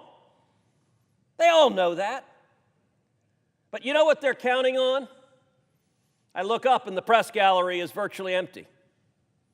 They're counting on ABC, NBC, and CBS lying to the American people. They're counting on CNN lying to the American people. They're counting on MSNBC lying to the American people. This is not complicated. 14 times the Republicans on this side of the floor have voted to open the government. And 14 times Democrats have voted to keep the government closed. And then, after they vote to keep the government closed, the Democrats walk out to the reporters and say, gosh, I can't believe the Republicans closed the government. That's when a reporter is actually supposed to do something really radical. It's called report. The person telling me he or she is upset at the government shutdown, why did you vote 14 times to keep the government shut down? Now, there are lots of aspects of this that are painful, but there's one in particular that is impacting American families all over the country, which is any family that is traveling for work, traveling to visit a sick relative, traveling to go to a funeral in a family, traveling to go on a family vacation. There are right now over 50,000 TSA agents. Many of them are going to work. They're not getting paid. They miss their paycheck. There are right now more than 14,000 air traffic controllers. Many of them are going to work. None of them are getting paid. That means they're trying to figure out, their last paycheck didn't come, they're trying to figure out, how do I pay my mortgage? How do I pay my rent? How do I pay my food? How do I feed my kids? How do I take care of medical bills? You know what the answer from the Democrats is? Every day gets better for us.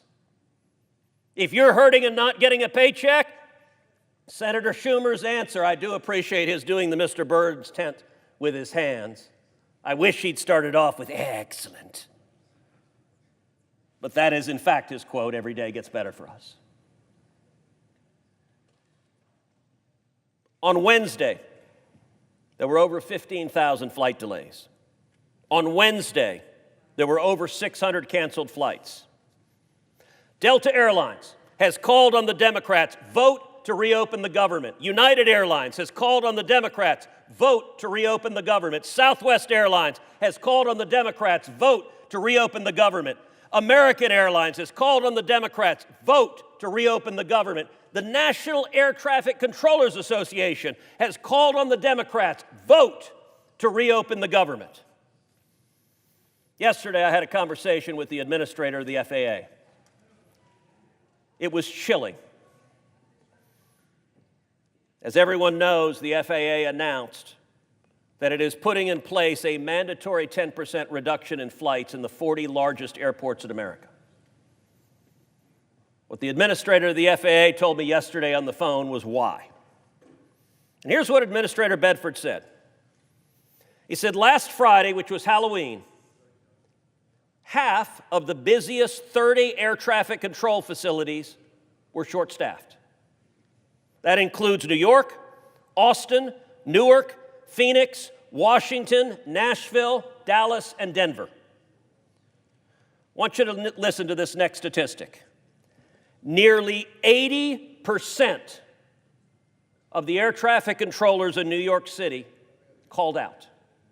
They did not show up to work. Nearly 80%. Senator Schumer represents New York City. Nearly 80% of the controllers called out on Halloween. There were rampant delays. The FAA said the aggregate data, the whole national airspace system, looked okay. But then they deaggregated the data, looking at the 40 biggest airports in particular. It painted a very different picture. Here's what the administrator of the FAA told me. Pilots filed more than 500 voluntary safety reports about air traffic control problems they were encountering. Air traffic controllers that were fatigued, that were tired, they were making mistakes. And what's the Democrats' views? Well, there's an old line that a gaffe is when someone in Washington accidentally tells the truth. You heard Chuck Schumer say every day gets better for us. Here's what one Democrat aide told CNN. Another senior Democrat aide said, as long as public perception is in their favor, the party will not concede short of, quote, planes falling out of the sky. That's out of the words of the Democrats themselves.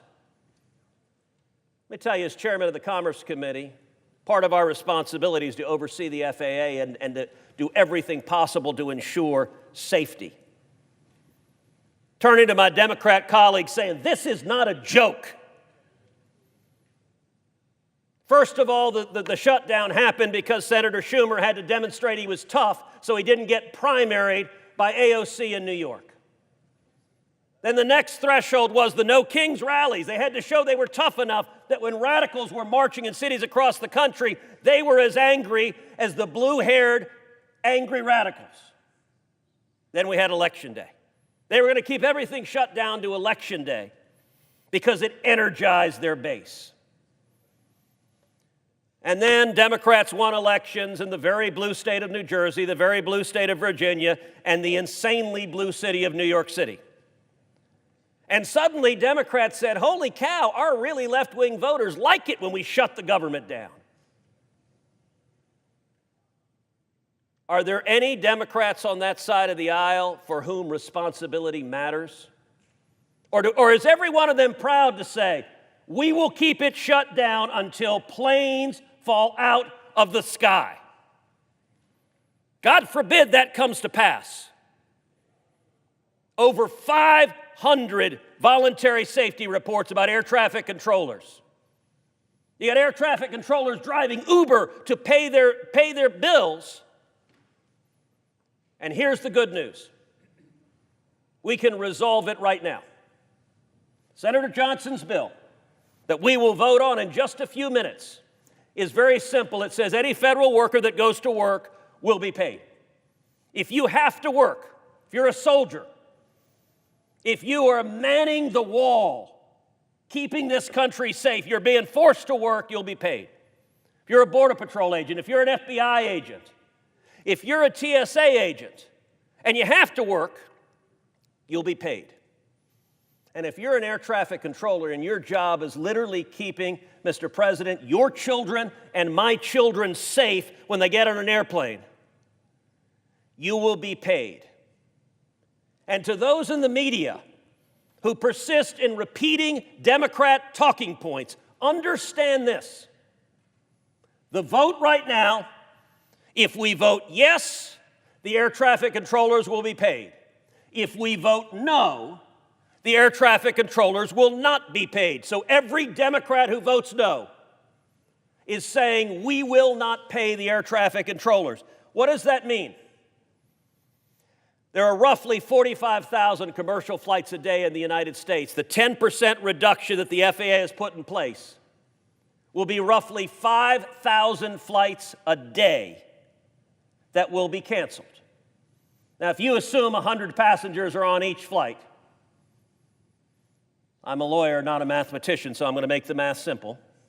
100 passengers, 5,000 flights a day, that is more than 500,000 Americans who will have their flight canceled each and every day the Schumer shutdown continues. More than 500,000. And millions more will have their flights delayed. So it's a simple choice. It is a simple choice. Do you want to pay the air traffic controllers or not? But I got to tell you, you better be ready to talk to your constituents who said, why was my plane canceled when I was going to see my sick mother? Well, because I, Democrat, voted against paying air traffic controllers. That's the answer. You won't like giving that answer. But I'll tell you what, that's a lot better answer than if you have to look in the eyes of someone whose family was killed because the Democrats get what they are explicitly asking for, which is planes falling from the sky. The Schumer shutdown, if you are a left-wing partisan Democrat, you say every day gets better for us. I'll tell you who us ain't. It ain't the American people, so do the right thing because every one of you knows it's the right thing. Vote yes, pay the air traffic controllers, and end this ridiculous shutdown. I yield the floor. The senator from Texas for his sobering remarks. The chamber should be full. It'd be nice if our Democrat colleagues were here to listen to that. I'm hoping they are listening to him on their TVs in their office. God, I hope it literally doesn't take planes falling out of the sky. Tonight, you can continue your shutdown, but you can vote to pay the air traffic controllers, so that is far less likely. If you vote no, and God forbid it actually happens, can you live with yourself? I came to the floor 2 weeks ago in as nonpartisan fashion as I possibly could, begging Democrats to pay people that are forced to work, that are keeping our skies safe, that are keeping our nation safe. 2 weeks later, we haven't done it. This isn't partisan.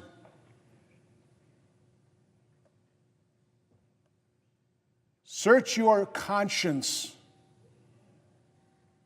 Ask yourself, honest to God, if a plane has fallen out of the sky. I'm not saying it's because of air traffic control, but you heard 500 safety instances. Our air traffic control system is already antiquated. Can you live with yourself if another plane falls out of the sky and more people needlessly die because we were short of air traffic controllers? I know Senator from Alaska has a couple more comments, then we'll turn it over to the Senator from Florida. Well, I just want to thank Senator Cruz, Senator Johnson, for coming to the floor and making this very strong case. And it's about safety, and it's about the American way. There's nothing more American than paying people for the work that they do. We all know that. Again, Senator Johnson's bill is a simple bill. It's about paying the federal workers who are required to work to keep us safe. All these jobs we're talking about are jobs that keep the American people safe. Of course, the military is a big part of this bill. They epitomize the federal workers who are keeping us safe. And they epitomize courage. So do many of our federal workers as well. So I hope my colleagues on the other side of the aisle just show a little bit of the courage that our military displays every day all over the world. just a tiny bit of that courage. Again, to my Democratic colleagues, we know you're getting a lot of pressure from your leadership. Senator Cruz did a great job of explaining the origins of that. By the way, it has nothing to do with health care, it has nothing to do with anything. It has everything to do with appeasing the far left of the Democratic Party, which is rising. So we get that you're under pressure. But you all know that voting for this bill is the right thing to do. I know my colleagues on the other side of the aisle. They're good people. As Senator Johnson just said, have a little bit of conscience and a little bit of courage, the kind of courage that our military displays every day, and vote for the Shutdown Fairness Act right now. Every one of you knows it's the right thing to do, and I hope you do it. I want to thank the senator from Alaska. Yield now to the senator from Florida. The senator from Florida. All right. So, Mr. President, first thing I want to do, I want to thank all the senators that are speaking tonight. I can't imagine voting not to pay somebody. You know, in my state, here's what's happening. We have people that are not getting food. At church on Sunday, the pastor asked if we would actually bring in a whole bunch of food because they knew because of what the Democrats are doing, people would not get their food stamps. So all the food banks, they needed way more food. I was talking to a reporter today in Tampa, and he said the line is unbelievable at one of the food banks he was at in Tampa today. And when I think about these people that are not getting their food stamps, I think of my mom. So my mom was a mom of 5 kids. So we lived in public housing. I never met my dad, and she had to go to farm-to-market stores and ask for food. She never got food stamps, but she had to go ask for food. So just think about what's going on around our country. There's people right now worrying about if they're going to feed a 2-year-old little kid. Can you just imagine what that mom's doing? I mean, I just can't imagine how anybody ever could vote to shut down the food stamp program to not feed kids. Then let's think about all these people not getting paid. So I'll give you my experience. When I was 19 years old, I got married. I was an E2 in the Navy, and I was making $332 or $334 a month. So that same person today, and my wife and I, she was making $75 a week as a legal secretary. So those people, if something like that, I didn't have $25 in the bank. They wouldn't have said, oh, it's okay not to pay the rent. Any costs we had, no one would have said, oh, don't worry, you don't have to pay it now. And so that's what's going on with our military. They have mortgages, their kids have school costs, their kids want to play sports, they might have medical bills, and my Democrat colleagues are saying they don't care. It's just did they ever live that life? Did they ever live the life that they are worrying paycheck to paycheck how they're going to pay for food, for the rent, for a mortgage? Do you think all the lenders are going to say, oh yeah, we know the government shut down so you don't have to pay your mortgage? So I just don't know how you could not have a heart to open up government. I mean, we can have a policy disagreement every day, and we should. But to not make sure people get their food stamps, not make sure that people are showing up today, as Senator Cruz said, trying to keep us safe in the skies, our military that's trying to keep our freedoms, and the Democrats don't care if they get paid or not. Now let's think about it. Since I got up here, this is my 7th year, I've had a bill that says no budget, no pay. Right? The Democrats have blocked it, including yesterday, because they want to get paid even though they are making the decision that other people don't get a paycheck. They're not willing to give up any of their pay because, like one of them said, He has a mortgage. Why would he be expected to give up his pay? Well, they're doing it every day to all of our federal workers. I just can't imagine doing that. So what I'd say to my Democrat colleagues, open the government. Pay our workers. Make sure people get food, have food on the table. Don't ever, ever, ever in your wildest dreams do that to people in our country. It's wrong to do what you're doing. Senator Schumer came out and said he had a proposal. It's a joke. It's a complete joke. And I'll tell you why. Let's think about what they want to do. For us to be able to make sure that we start paying people, they get food stamps, they want to make sure insurance companies continue to get rich. So their proposal doesn't do anything. So right now, people don't lose their Obamacare subsidies. It's people that make over 400%, that's over probably $128,000, $130,000 a year, get subsidies for their health care. You could be a millionaire. You get a subsidy. So you say he wants to make sure millionaires get a subsidy for people to possibly get any food. Then he knows that Republicans are not going to continue to support a program that pays health care for illegals. That's wrong. Has taxpayer paying for abortion. That's wrong. Has taxpayers paying for trans surgery. That's wrong. Making sure there's about supposedly 4 to 5 million people don't even know they have these subsidies because it's just going directly to an insurance company with no responsibility by a consumer. All you had to do to sign somebody up is know their name, their birth date, their address, sign them up, insurance companies get all the money. Why would we ever support something like that? So I want to thank my colleagues. I can't imagine. It's heartless to not make sure people have food. It's heartless to make sure people don't have money if they're working. And so if the Democrats vote against Senator Johnson's simple bill to pay people that are busting their butt to keep our freedoms, keep us safe, do all these things, I don't know how you can go home and feel good about what you're doing. I yield my time.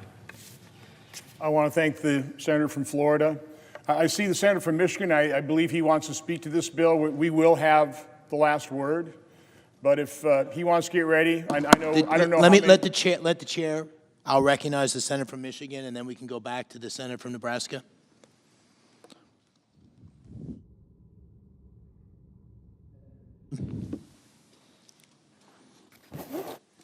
Thank you, Mr. President. Well, let me first say that there's something that we all agree on, Democrats and Republicans here in this chamber, is that we want federal employees to be paid. It's simply unacceptable that they have to work and come to work every day, do their job, and not get paid. That's why we got to end the shutdown as quickly as possible. We're focused on doing that. But that's not really exactly the total story behind the Johnson bill. I have legislation to pay federal employees now. We could vote on that now. I offered it in a UC request from my colleague from Wisconsin and said, we have a bill to pay all federal employees right now. No strings attached, no language that gives the president more power, more flexibility to do things that we should not want him to do. But my Republican colleagues don't want to have that bill. Senator Van Hollen, another colleague of mine, has a bill to pay it. It has complete support of Democrats. Let's pay them. We have two bills that if we put on the floor right now, we could pass. If my Republican friends really want to do it, we could pass it with 100 votes. And I'm happy to, it's my bill, but any of you can sign it. I offered it to my colleague from Wisconsin. It could be your bill. Give it. I don't need any authorship of it, but it's a bill that does exactly what my colleagues across the aisle are saying, just pay federal employees. That's what it would do, and yet that's rejected. So why? Well, there's a little bit more in this bill. In fact, the Johnson bill before us actually creates an unlimited and permanent slush fund for President Trump to use. You're not going to get support here from us to transfer what should be congressional power to be able to determine when we want money spent, it actually gets spent the way it should be. It's not about passing a slush fund to the president. The president could justify the transfer of this money elsewhere. This is something clearly the administration wants because it's going to give the White House more power. The bill adds presidential authority by it omits the regular safeguards that we include in normal funding bills to ensure that money actually goes where Congress intends. Now, we've been seeing a lot of that. The president basically is just thumbing his nose at Congress every day. Unfortunately, my Republican colleagues say, well, that's okay. If the president doesn't want to listen to the Congress, that's okay with them. You know, we are a co-equal branch of government. We're elected by the people back home to represent our people as senators. We're not here just to rubber stamp a president. I know a lot of my colleagues on the Republican side of the aisle, I'm surprised because a lot of really great people that I have a lot of respect for, and yet we see the president constantly run over Congress, and it's crickets on the other side. No pushback from my Republican colleagues, either here in the Senate or in the House. There's actually, in this bill, there's no explicit guarantee or requirement to actually pay out this money. The administration could sit on this appropriation. We're just blank check appropriation for employees, but the administration can just sit on it for some, or those particular programs they don't like. That's why in a normal appropriations bill, we put in language to prevent that. Now, granted, the president has been ignoring Congress, but at least we put it. We're saying these are the rules. Congress has the power of the purse. It's Article 1 of the Constitution. And yet a lot of my colleagues don't seem to take that to heart. So most appropriations bills, including the current House continuing resolution proposal, actually includes restrictions on how funding should be used. The Johnson bill includes no restrictions. And we know that Trump has shown that he will abuse the budget process in very novel ways. He has said that he will refuse to pay back pay to workers even when Congress has explicitly said it. This bill hopefully does address that. He's transferred money illegally to pay for his political priorities, and he impounds money whenever he finds any kind of wiggle room to do that. So in a sense, this bill is a Trojan horse. It's there to say we're going to help federal employees, but it's really continued power for the president. I've heard my colleagues say that the federal employees are being used as pawns. That's what this bill does. It's using federal employees as pawns to give the OMB and the president a whole lot more power to use a slush fund of money in any way he chooses. We know the OMB director, Russ Vought, likes this bill. We know what Russ Vought's about. In fact, I think there was a leaked speech that Russ Vought had. We mentioned this in the committee, and my colleagues, I appreciate them saying how wonderful federal workers are. But this is what the OMB director, who says this is really a good bill, the Johnson bill is a really good bill. He said, we want the bureaucrats to be trauma. They have to be affected by trauma. When they wake up in the morning, we want them to not want to go to work because they are increasingly viewed as the villains. We want to put them in trauma. I hope my Republican colleagues called out Mr. Vought when he said that, because you care so much about our employees. I appreciate that. But when folks in the administration say things like this, please say that is wrong, that we really do care about you.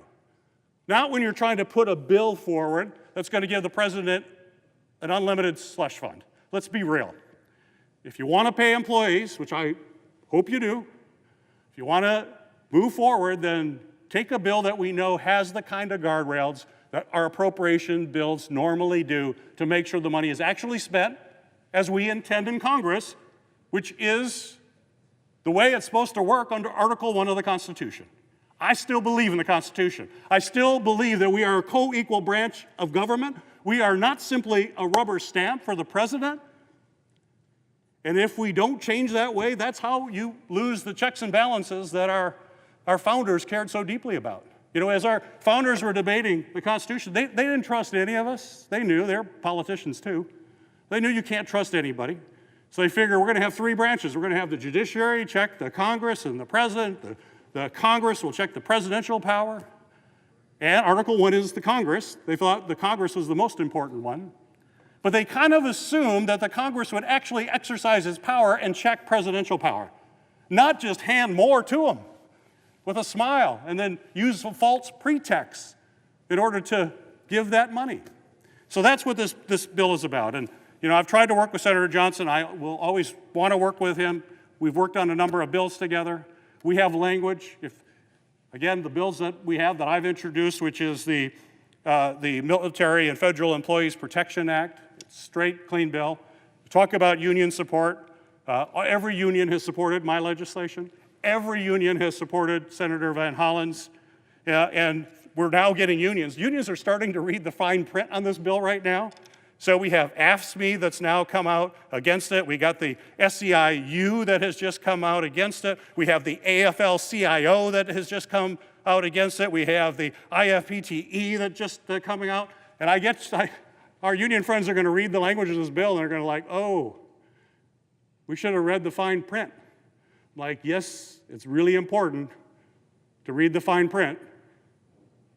So we can't support this bill. We can support a bill that pays all of our employees, but it's got to be one that has the types of protections that we have in every other appropriations bill that we try to pass out of this body. So I'm going to oppose this, but hopefully we can find a way to work together. We have 2 bills ready to go we could pass today, but with this bill, we are going to object to this one. Mr. President. Mr. President. Is the senator from Wisconsin? Thank you, Mr. President. I'm not quite sure what planet the senator from Michigan comes from, but here in planet Earth, when you read the actual language of the bill, none of these FANA provisions exist in there. But I will go through those point by point before we call for the final vote. Right now, I think Senator from Nebraska has a few points he wants to make. Senator from Nebraska. Great. Thank you, Mr. President. Earlier today, we heard about an offer from the Minority Leader. It shows just how unserious he and the Democrats are. That offer is full of horse hockey. It has things in it that Republicans cannot accept, and he knows it. And my colleague from Michigan, Democrat from Michigan, was just talking about power, because this is what it's about. He mentioned power. A number of other folks have talked about leverage. They need to have this shutdown for leverage. A number of Democrats have said this. But what I'm here today is to talk about people, not leverage, not power, people, air traffic controllers. These are letters that I have received from air traffic controllers, handwritten letters that are talking about what they are going through right now because of the Minority Leader's shutdown. Let me just read you some of these. My wife suffers from a chronic autoimmune disease that without her medication would cripple her. Our monthly copay for her specialty medication is $2,800 a month. We have less than 2 weeks before her next round of medication is due. Our situation is not sustainable, even with pulling money from our savings. That from one of our air traffic controllers in Nebraska. Here's another one. Each shutdown gets harder than the last. The mental stress of the unknown gets harder each time. With my growing family and medical bills for my family, it gets harder every time. Both my children have neurological disorders that require constant monitoring and medical care. I take pride in my job and the service we provide here at Omaha Approach Control. As a patriot and a veteran, I take my federal oath seriously. I will always continue to do my job and keep the skies safe and expeditious. Or here's another one. Myself and my family, to include my 3-year-old daughter, are struggling to make ends meet. I now have to decide between putting food on the table, paying my mortgage, paying my car note, and many other things I need to survive. Are the Democrats deaf? Do they not hear from the people that they're putting in these situations? This is their shutdown. This is their Biden budget they're not voting for. They voted for this 4 times over the last 19 months, and now they won't because their far left wing tells them not to. We have patriots here who are suffering. Why don't they show some of the courage that these people are and stand up to their far left wing and vote for this bill so that at least the people who are working can get paid? Is that so much to ask? That we pay the people who are actually trying to keep the skies safe? The Democrat staffer was earlier quoted as saying, we're going to do this till planes start falling from the sky. Well, folks, we already heard that the FAA is going to cut back 10% this week on the number of flights because of safety concerns. But it's the people that are the air traffic controllers and our law enforcement and everybody else who is working in a federal job that is not getting paid are paying the price for the minority leader shutdown. Thank you, Mr. President. I yield to my colleague from Wisconsin. Senator from Wisconsin. And I appreciate the comments from Senator from Nebraska. I think the senator from Utah would also like to speak to the bill. Mr. President, I want to commend my friend and colleague, the senator from Wisconsin, for his outstanding work on this bill, the Shutdown Fairness Act. Senator Johnson has seized on something very important here. We're surrounded by people in this very building and throughout the United States and across the globe, people who are faithfully, valiantly working for the United States government. Now, some of them are staffers in this very room, not being paid. Some of them are the police officers we greeted on our way in who are keeping the Capitol Hill complex safe. Some of them are soldiers, sailors, airmen, Marines, guardsmen all over the world who are serving the United States government at risk of life and limb to keep us safe. And there are countless others in different occupations who are not being paid. Why? Well, they're not being paid because our friends on the other side of the aisle are wanting to expand government yet again. They may think that this is the right message, that this is a winning message. This is not. It's not the right message. It's not a winning message, even for them, because it highlights something. It highlights the danger in putting too much trust, too many responsibilities, too many functions in the United States government. So much so that when a crisis like this emerges, and the Schumer shutdown now drags well into its second month, they see that what the American people have previously regarded as a service performed by their government to them is now being held over them to extort even more money out of them under threat of planes falling from the sky.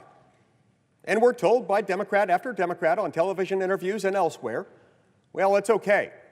It's okay because this is leverage. This is our leverage. Well, what do they want to use that leverage for? They want to use it so as to paper over the failures, the abject failures of Obamacare, this law that has succeeded in doing exactly one thing: enriching large health insurance companies while making all Americans poorer. Premiums have skyrocketed, coverage has diminished, quality has completely tanked as a result. They know this, they understand this, they see premiums continuing to increase year after year after year. And so what do they want to do with it? Well, they want to spend a lot more money moving forward. Money at a time when the U.S. government is already $38 trillion in debt. Money to hide, to conceal what it is that Obamacare is doing to the American people. When in fact, what Obamacare has done is diminished the health care options that the American people have. It used to be that you could negotiate with a health insurance company and buy a health insurance policy. But Obamacare, in many ways, made what was once health insurance illegal. We need to make health insurance legal again. We need to allow a willing customer to pay a willing insurer for a health insurance policy, rather than an Obamacare health plan, which very often, through its Byzantine labyrinth of federal regulations, just adds to the cost and adds to the profits, the bottom line of these huge healthcare companies.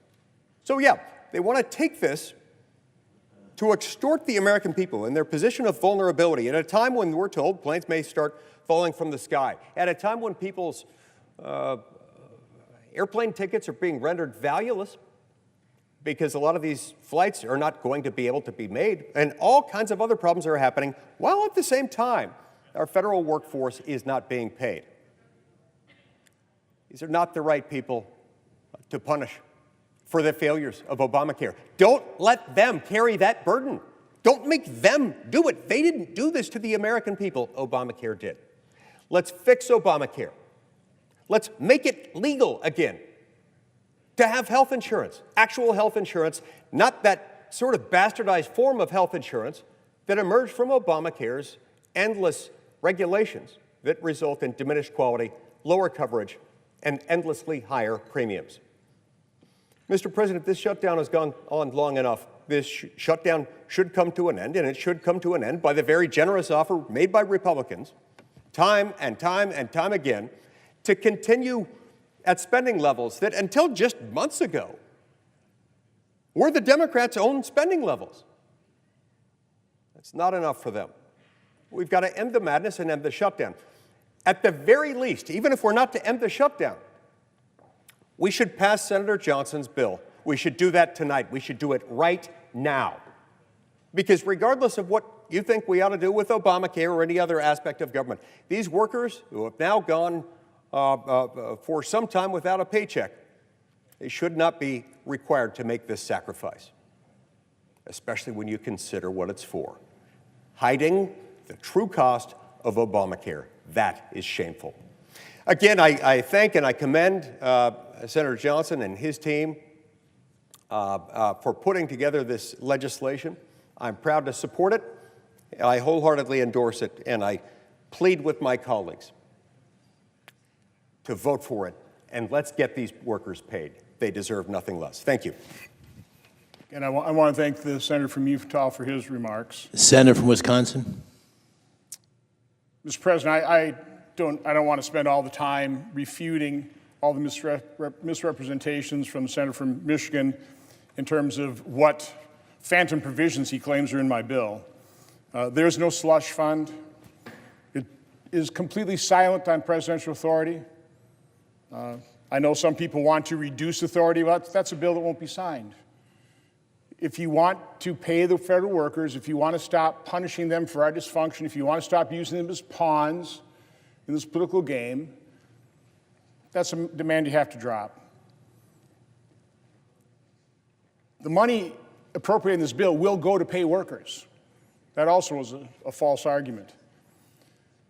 But if you're not quite satisfied with the language, it's been out there and we've been trying to work and get feedback for 2 weeks, and we've gotten excellent feedback from leadership, from discussions on both sides of the aisle, from OMB trying to perfect this thing. The solution is get on the bill. Get on the bill and offer amendment. Keep talking to us. Don't close it down. Now, we heard from a number of our Republican colleagues. We heard from Senator from Michigan. Now, obviously, passions are running high. There's a great deal of frustration, certainly on our side, when the other side simply won't take yes for an answer. But I came down here 2 weeks ago in as nonpartisan stance as I possibly could be. Because as Senator from Michigan stated, we all agree that these people ought to be paid. So the way to do that is not offer a bill on unanimous consent that has no chance of being signed into law. The way to do that is to vote to proceed tonight to this bill. If we could iron out differences, we could yield back time and get this thing passed. The Speaker of the House said he'll already come back and pass this. So we are so close. I realize they're going to be hard partisans. I know they're, liberal unions have now come out against this, but the bulk of the public sector unions are for it. They prefer my bill over anything else that they may also support it because this is permanent. This ends using federal workforce and, quite honestly, the American public as pawns in these partisan games for all time.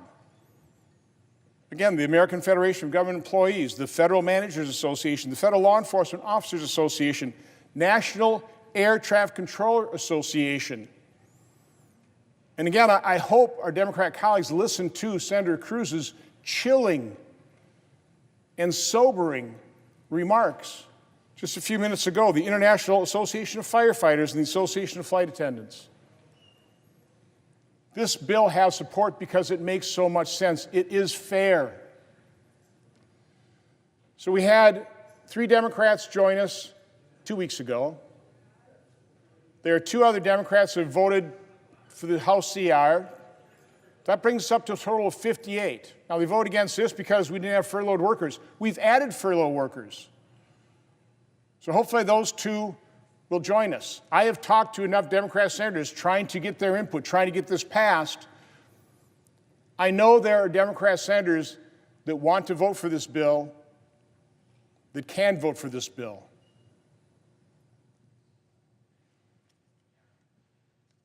So, putting all partisanship aside,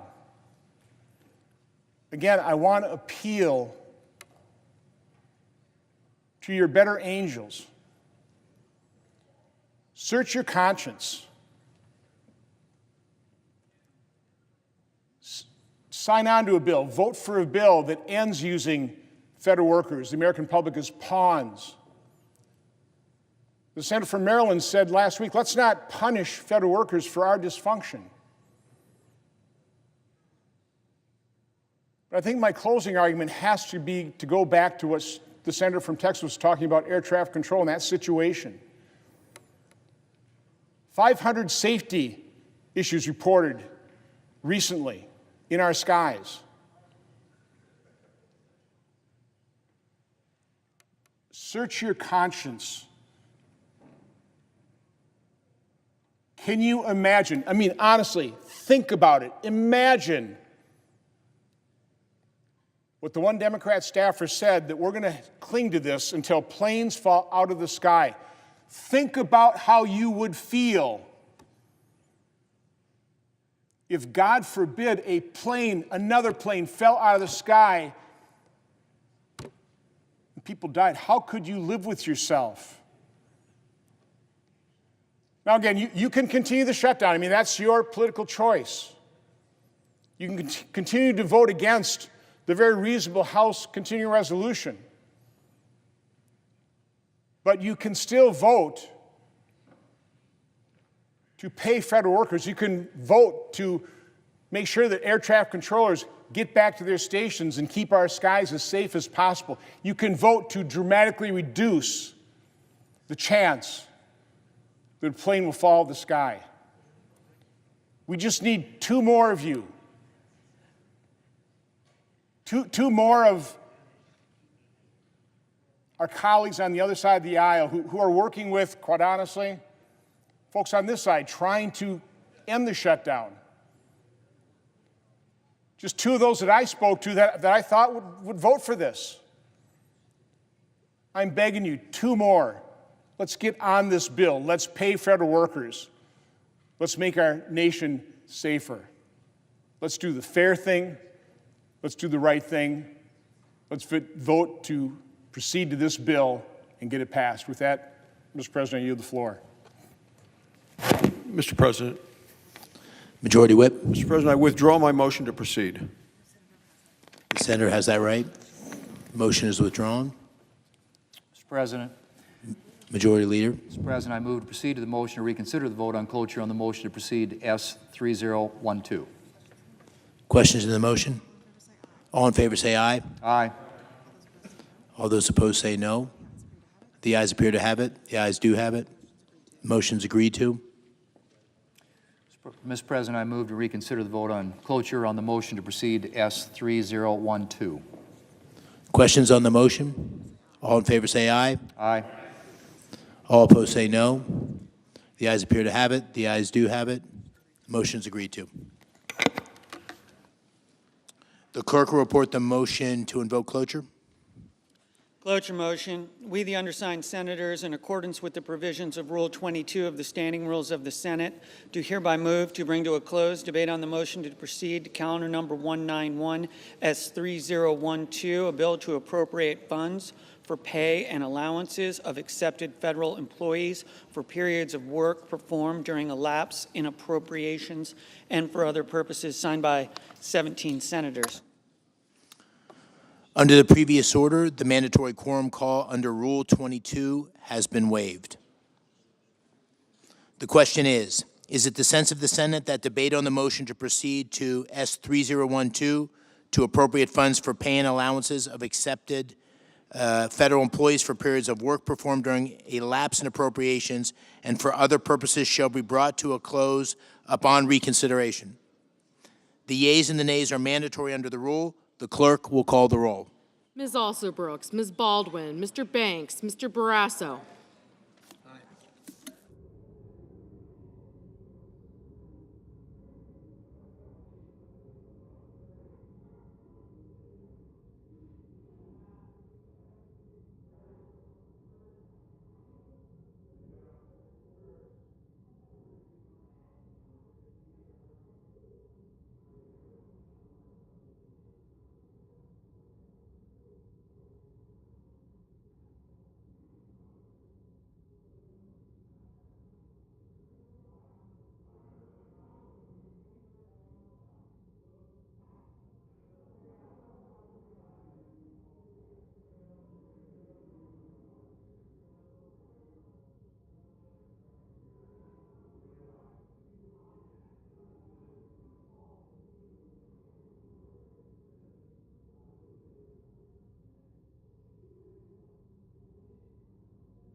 Mr. Bennett, Mrs. Blackburn, Mr. Blumenthal, Ms. Blunt-Rochester,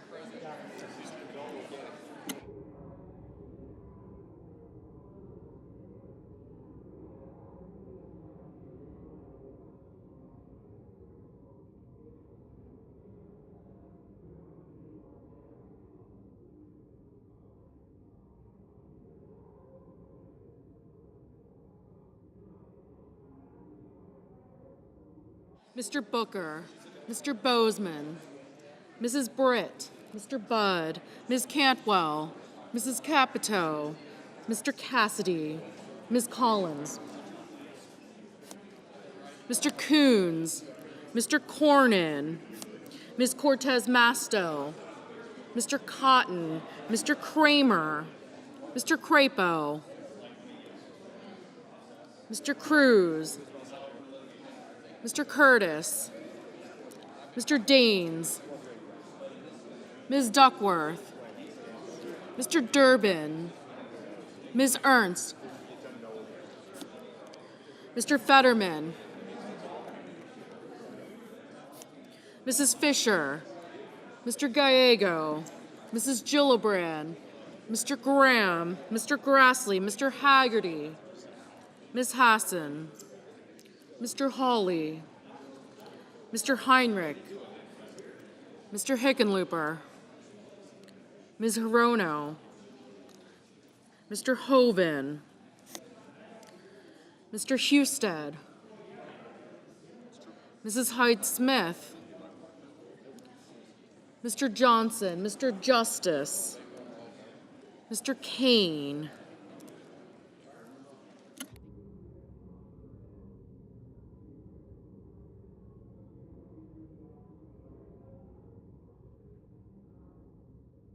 Mr. Kelly, Mr. Kennedy, Mr. Kim, Mr. King, Ms. Klobuchar, Mr. Langford, Mr. Lee,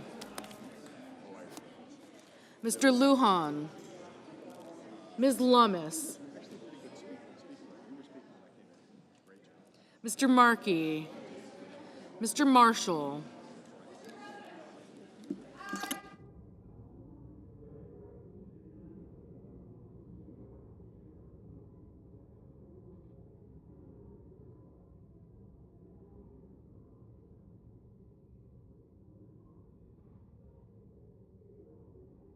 Mr. McCormick, Mr. Merkley, Mrs. Moody, Mr. Moran, Mr. Marino, Mr. Mullen, Ms. Murkowski, Mr. Murphy, Mrs. Murray, Mr. Ossoff, Mr. Padilla, Mr. Paul, Mr. Peters, Mr. Reed, Mr. Ricketts, Mr. Risch, Ms. Rosen, Mr. Rounds, Mr. Sanders, Mr. Schatz, Mr. Schiff, Mr. Schmidt, Mr. Schumer, Mr. Scott of Florida, Mr. Scott of South Carolina, Mrs. Shaheen, Mr. Sheehy, Ms. Slotkin, Ms. Smith, Mr. Sullivan, Mr. Thune, Mr. Tillis, Mr. Tuberville, Mr. Van Hollen, Mr. Warner, Mr. Warnock, Ms. Warren, Mr. Welch, Mr. Whitehouse, Mr. Wicker, Mr. Wyden, Mr. Young.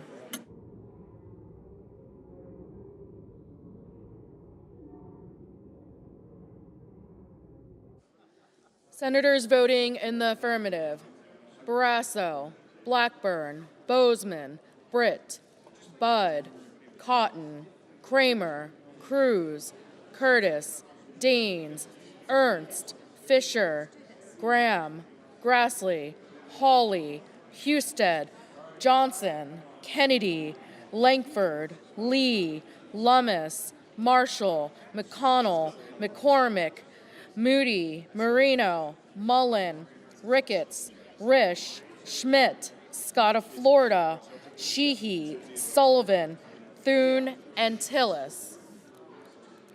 Senators voting in the negative: Bennett, Heinrich, Kane, Kim, Murphy, Murray, Padilla, Peters, Schatz, Schiff, Schumer, Van Hollen, Warner, and Welch.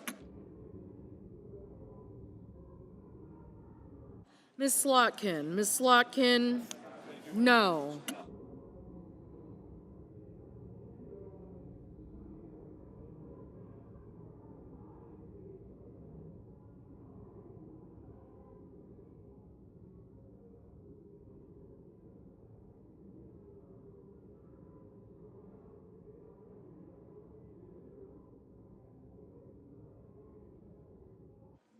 Ms. Murkowski, aye. Ms. Collins, no. Ms. Collins, aye.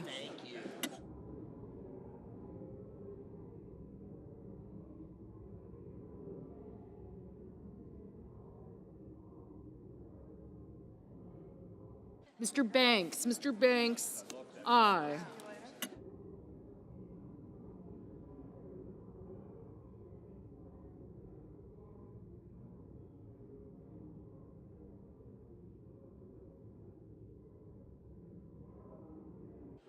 Mrs. Hyde-Smith, aye.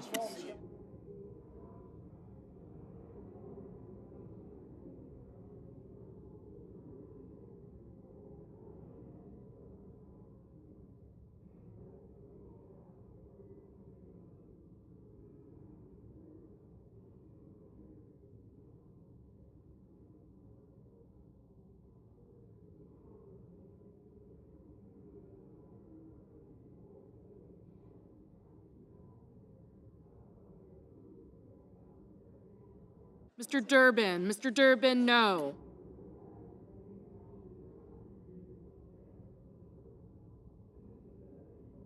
Mr. Justice, aye. Mr. Reed, no.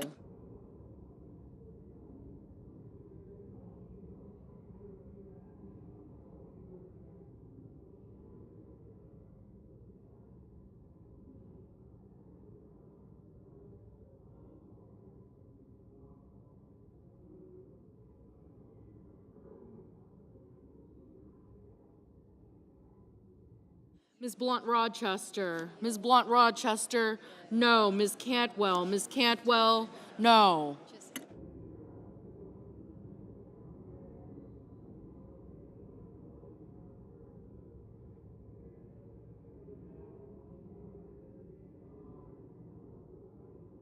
Mr. Warnock. Mr. Warnock, aye.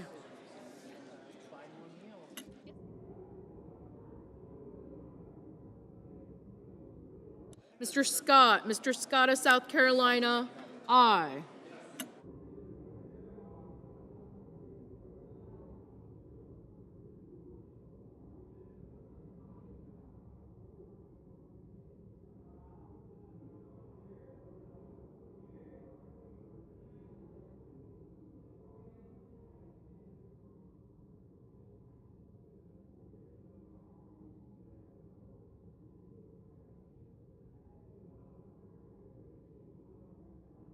Mr. Hickenlooper. Mr. Hickenlooper, no.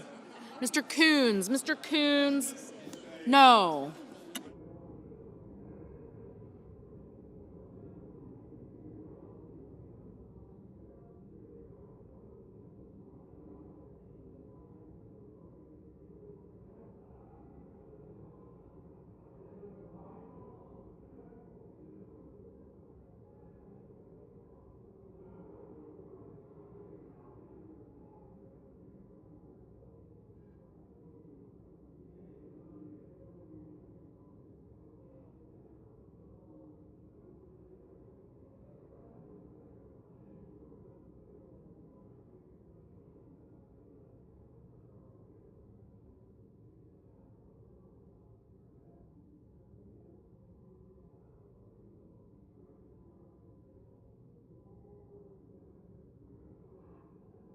Ms. Rosen. Ms. Rosen, no.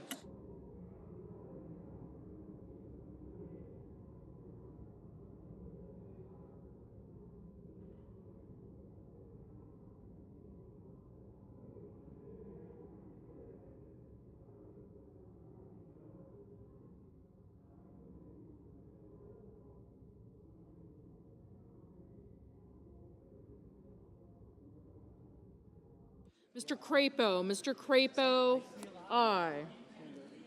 Ms. Alsobrooks. Ms. Alsobrooks, no.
Ms. Baldwin. Ms. Baldwin, no.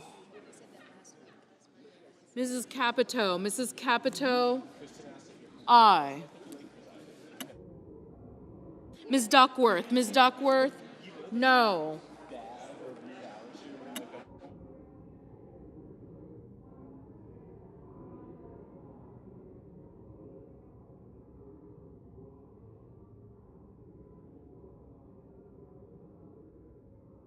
Mr. Cassidy. Mr. Cassidy, aye.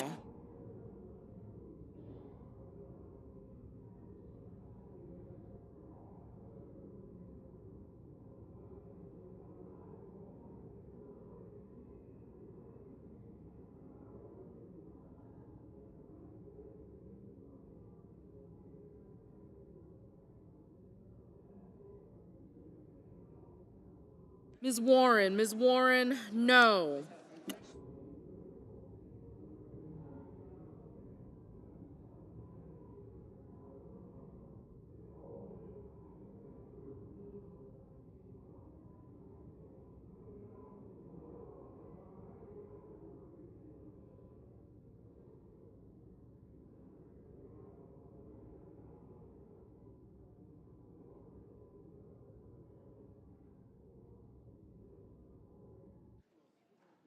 Ms. Hirono, no.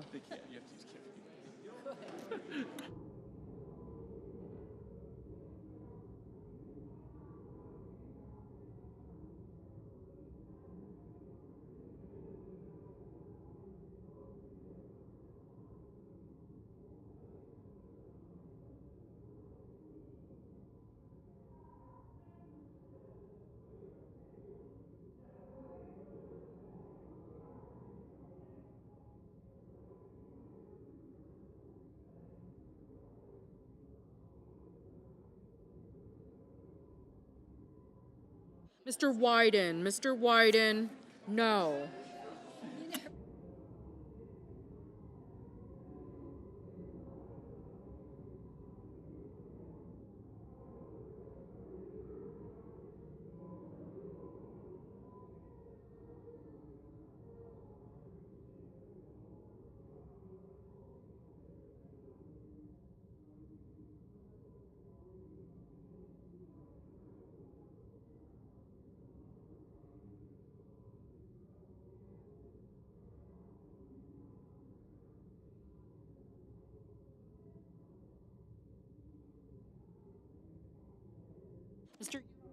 Mr. Young, aye.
Ms. Hassan, no. Ms. Cortez Masto, no.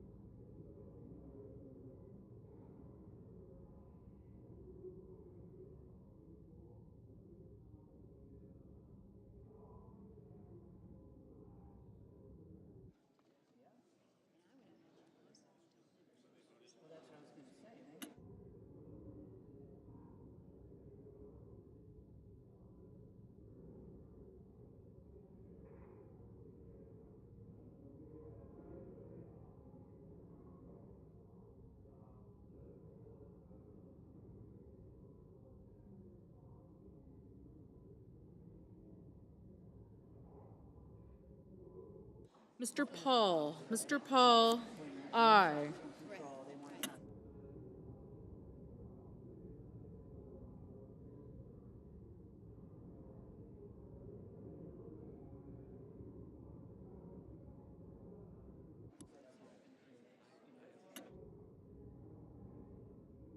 Mr. Sanders. Mr. Sanders, no.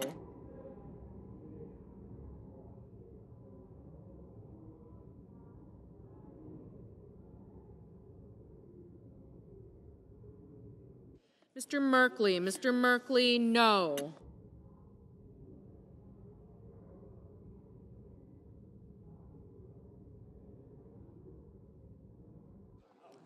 Mr. Wicker. Mr. Wicker, aye.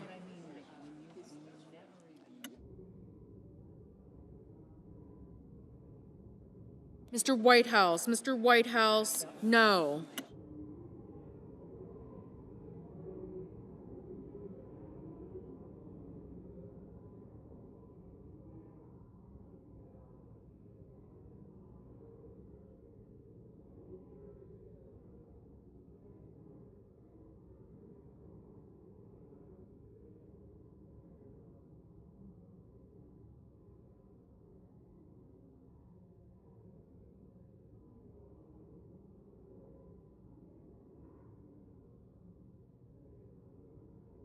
Ms. Smith. Ms. Smith, no.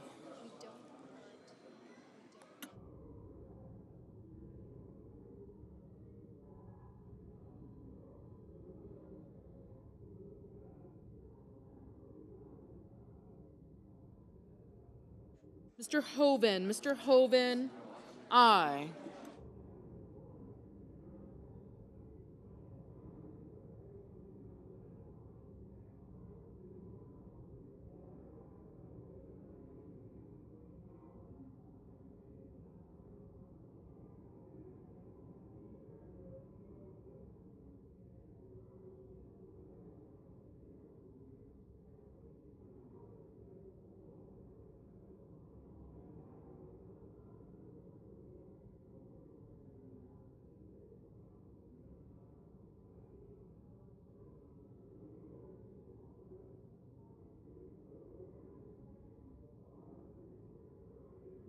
Mr. Booker. Mr. Booker, no.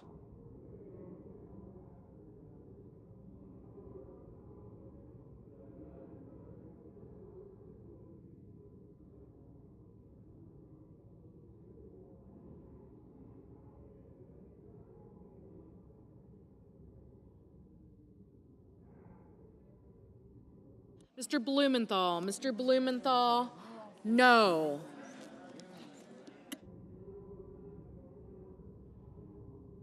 Mrs. Shaheen. Mrs. Shaheen, no.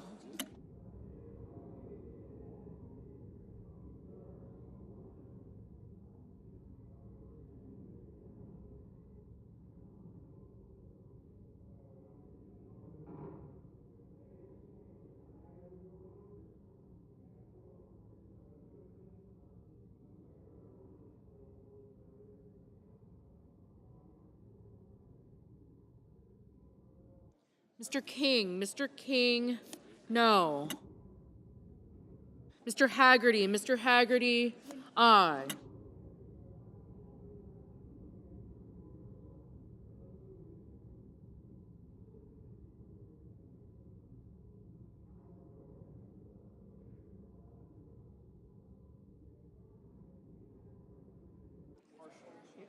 Mr. Rounds. Mr. Rounds, aye.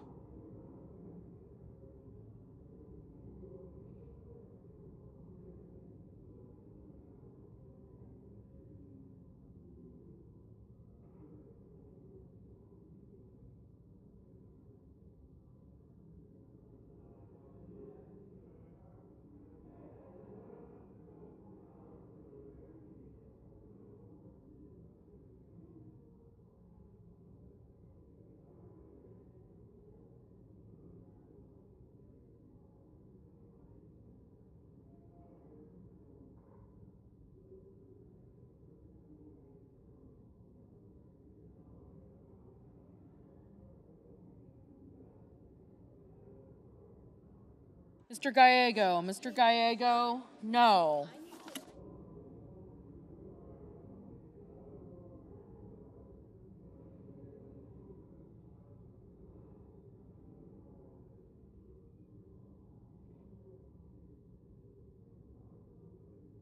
Mr. Markey, no. Ms. Klobuchar, no.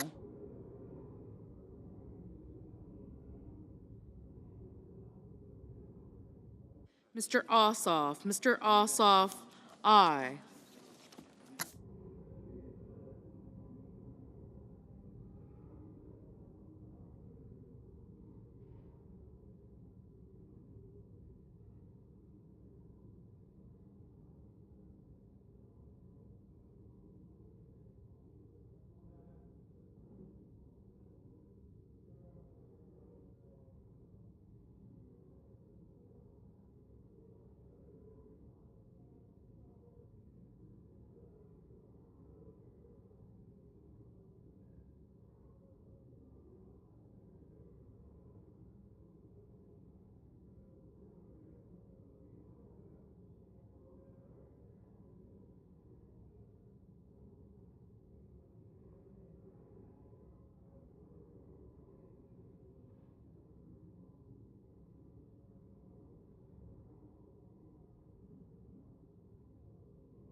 Mrs. Gillibrand, no.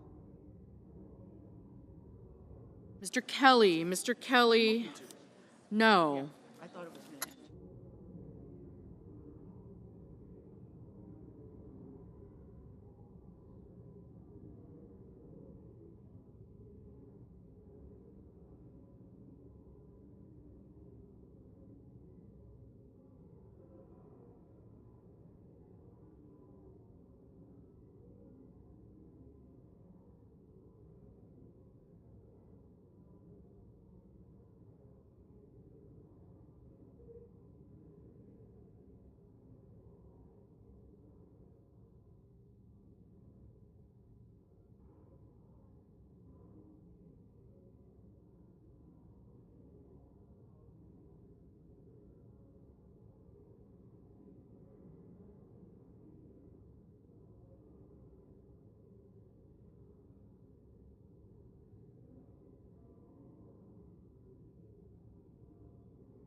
Mr. Lujan, aye.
On this vote, the yeas are 53, the nays are 43, 3/5 of the Senate duly chosen and sworn not having voted in the affirmative.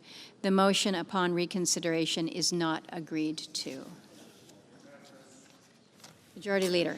Madam President, I ask unanimous consent that the Senate be in a period of morning business with senators permitted to speak therein for up to 10 minutes each.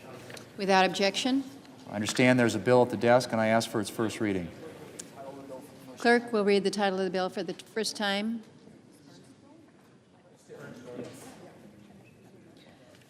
S 3166, a bill to rescind unused COVID funding and reduce the deficit.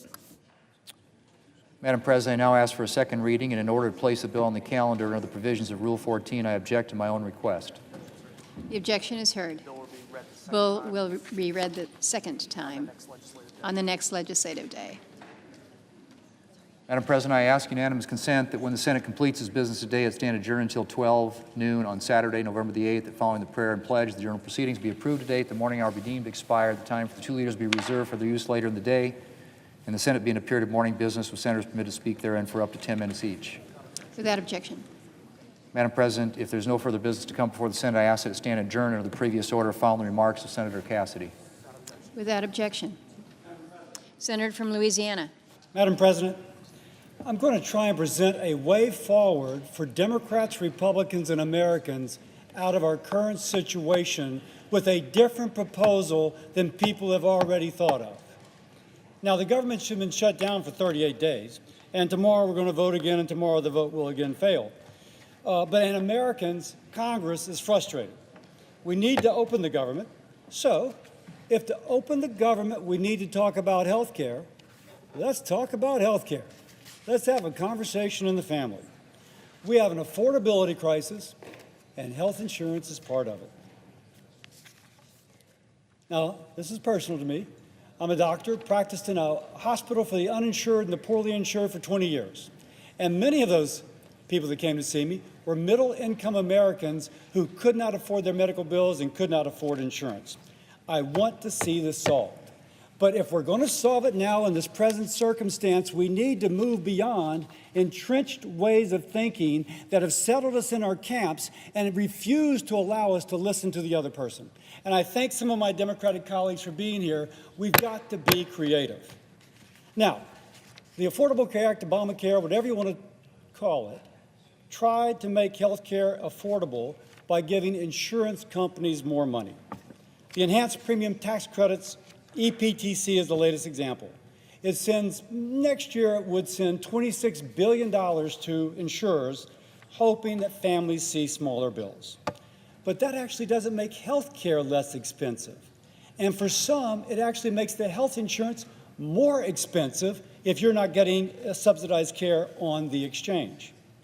So we can do better than just papering over the cost with subsidies. Instead of paying insurance companies to manage our money, let's trust Americans with a pre-funded, flexible savings account worth as much as the enhanced premium tax credit that they would receive. Let me repeat that. A pre-funded, not out of their salary, but pre-funded from the federal taxpayer, equivalent in value to the enhanced premium tax credit that they would receive. Now, let me make it clear. I'm not speaking for the Republican caucus. I'm not speaking for President Trump. I'm not even speaking as the Help Committee chairman. I'm speaking as a senator and as an American that sees us at an impasse and is trying to think differently about how we can move forward.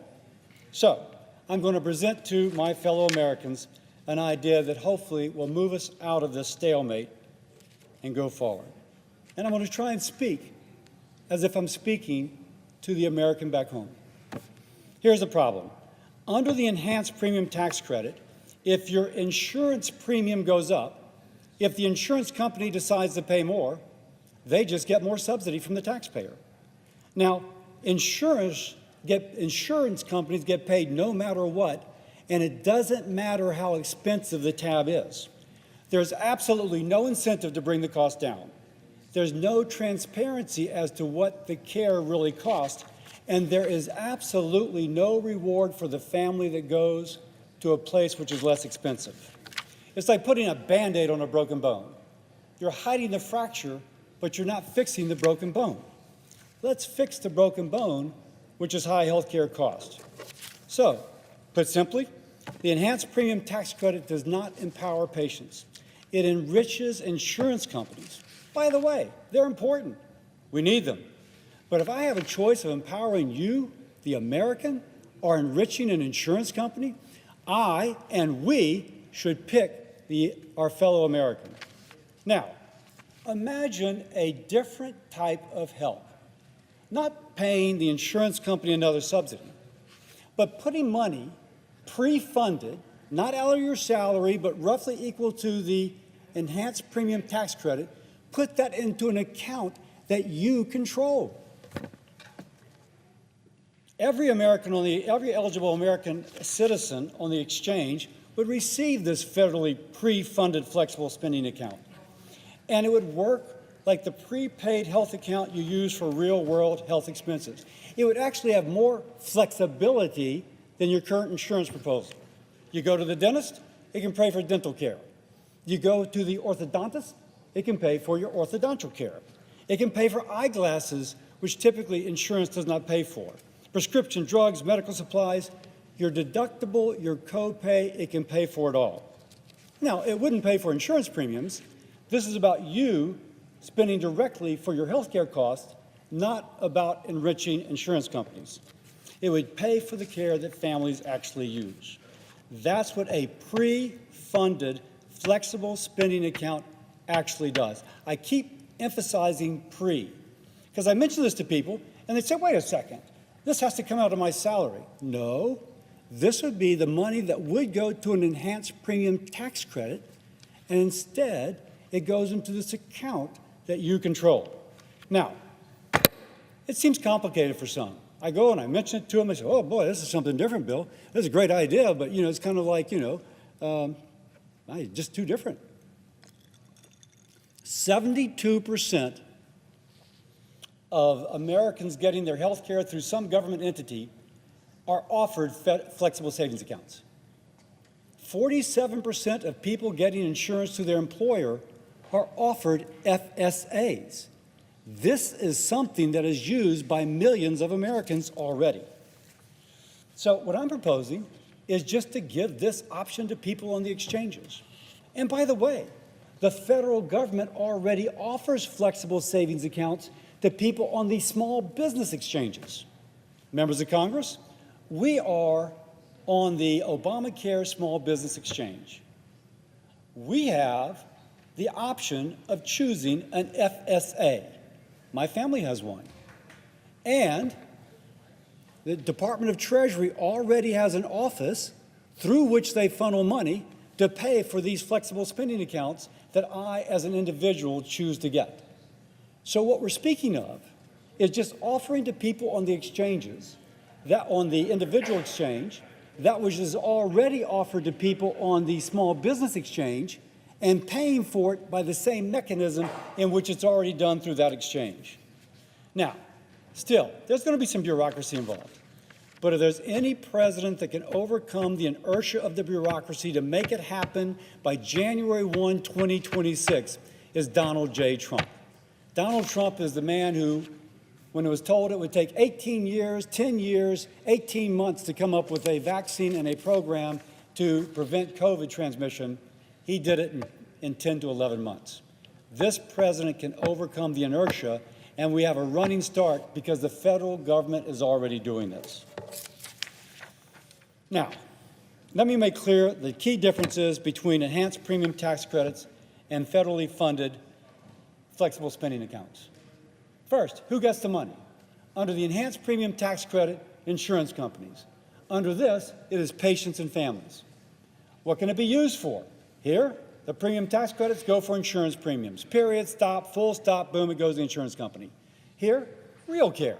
Your doctor visit, your deductible, your copay, your dentist, your glasses, your prescriptions, that sort of thing. Who makes the decision? The insurance company. Just wait and fight with them about a pre-authorization. Under the flexible spending account, you make the decision. You have the power. And lastly, does it lower cost?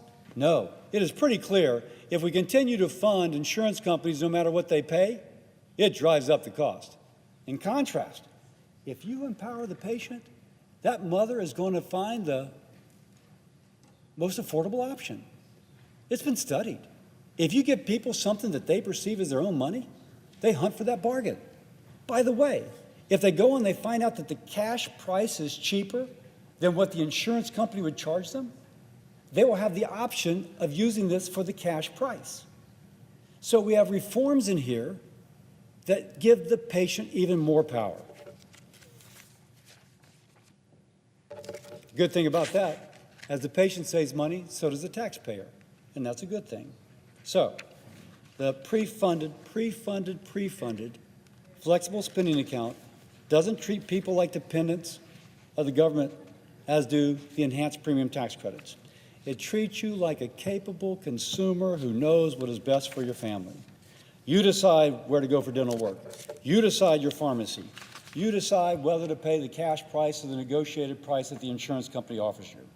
And instead of Washington paying insurance companies to manage your day-to-day care, you manage it with fairness, transparency, and flexibility. Now, some will ask, won't this cost money? Of course.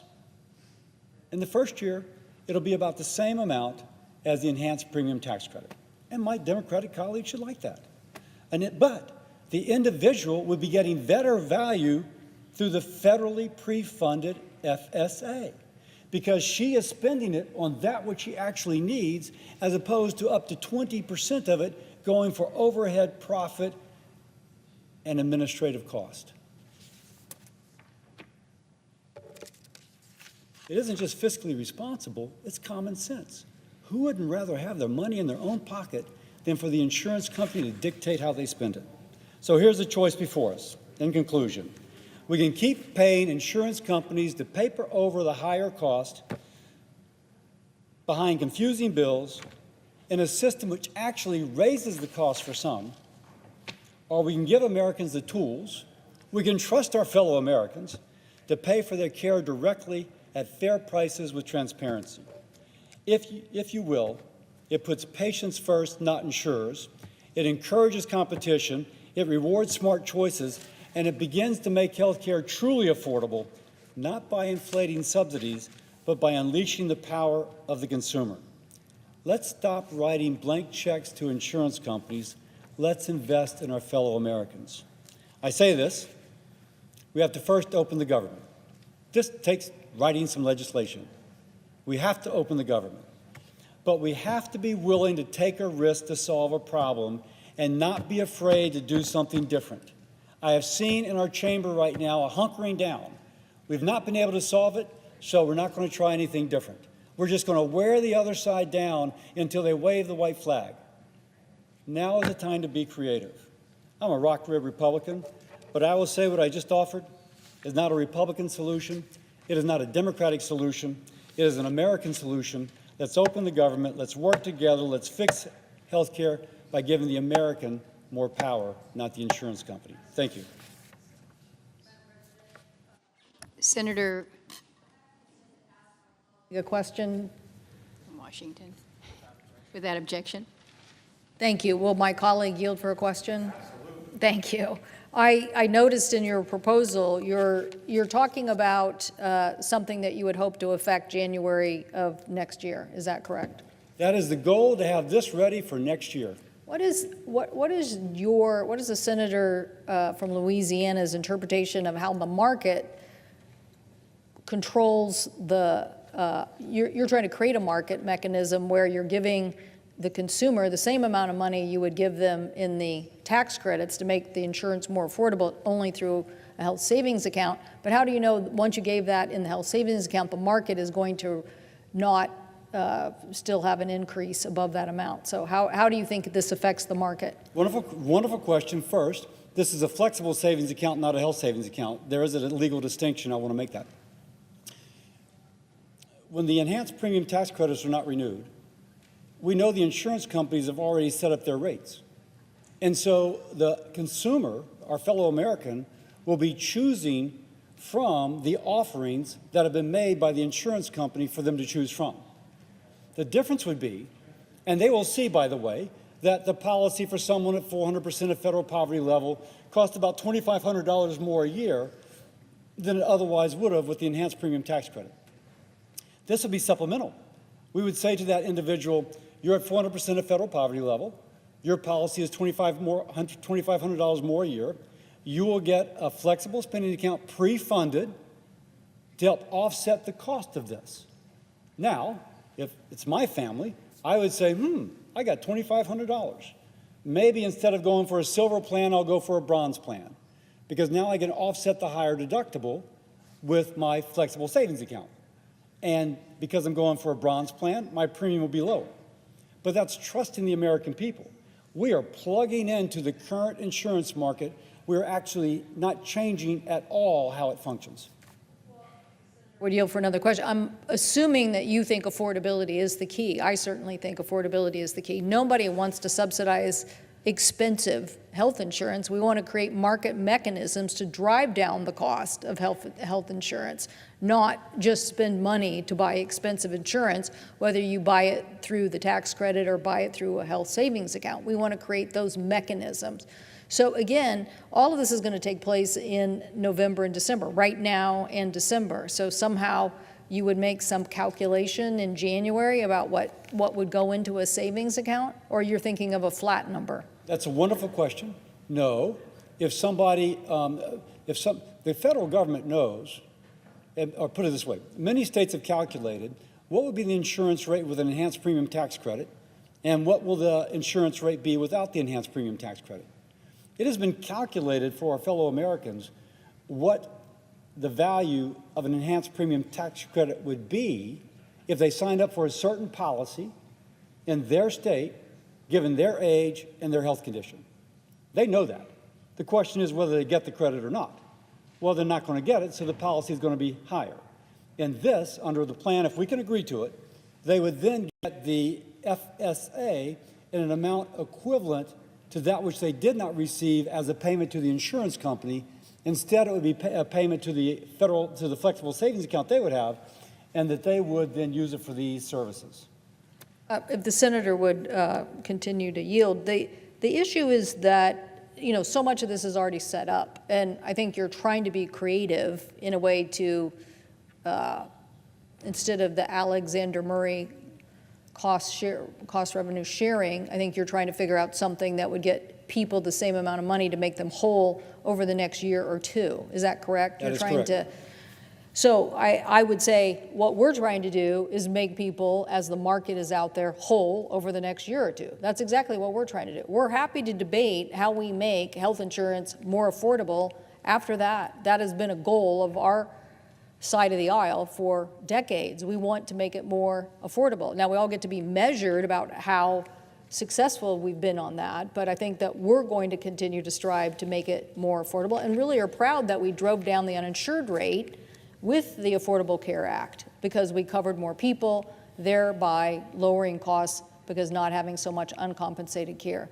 So I'm glad to see somebody saying, let's talk and let's put a proposal out there. Happy to continue to have a dialogue about any idea that helps us move forward. But the issue is that so many Americans are in this moment right now making these decisions, and how you affect that for the next 2 years is the biggest question. And you and I know, if we said, okay, we're huddling tomorrow, or the finance committee is huddling tomorrow, then everybody would be up here trying to convince us not to do various things. So the question is, how can we protect the marketplace for the next year or two in the simplest way, and then get about us going back to business, talking to each other, trying to work out what are the best creative ideas for lowering health insurance costs. I don't know why we haven't done a PBM bill. I mean, my colleague Senator Grassley and I have a bill. I think you have a proposal. Other people have a proposal. We're letting PBMs get away with so much in the expense of prescription drugs. I don't know why we don't spend all our time driving down the cost of health insurance. So I'm happy to work creatively on ways to protect the market over the next 2 years so that we can finally get to some creative discussion. So I thank the senator. Thank you for the questions, and let me just respond very quickly. I think the beauty of what I'm proposing is it fits in very nicely with the insurance markets as they currently are. It doesn't require anything to change between now and January the 1st. It is too late to change those plans and those rates. It is just too late. This does not require those rates to change. This would be something which could benefit our fellow Americans next year and could be implemented by then. Yes, the bureaucracy is going to have to work hard. President Trump can get them to work hard. You mentioned several other reforms. I am in total agreement.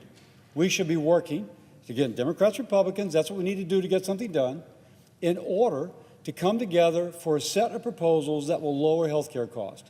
And both as a member of the committee, we both serve on Senate Finance, as well as the chairman of the Health Committee, it is my intent to do that. We've got to do that. But this can work this year for Americans who are going to be on the exchanges, and that's my hope. With that, I yield. Thank you. Under the previous order, the Senate stands adjourned until 12 tomorrow, Saturday.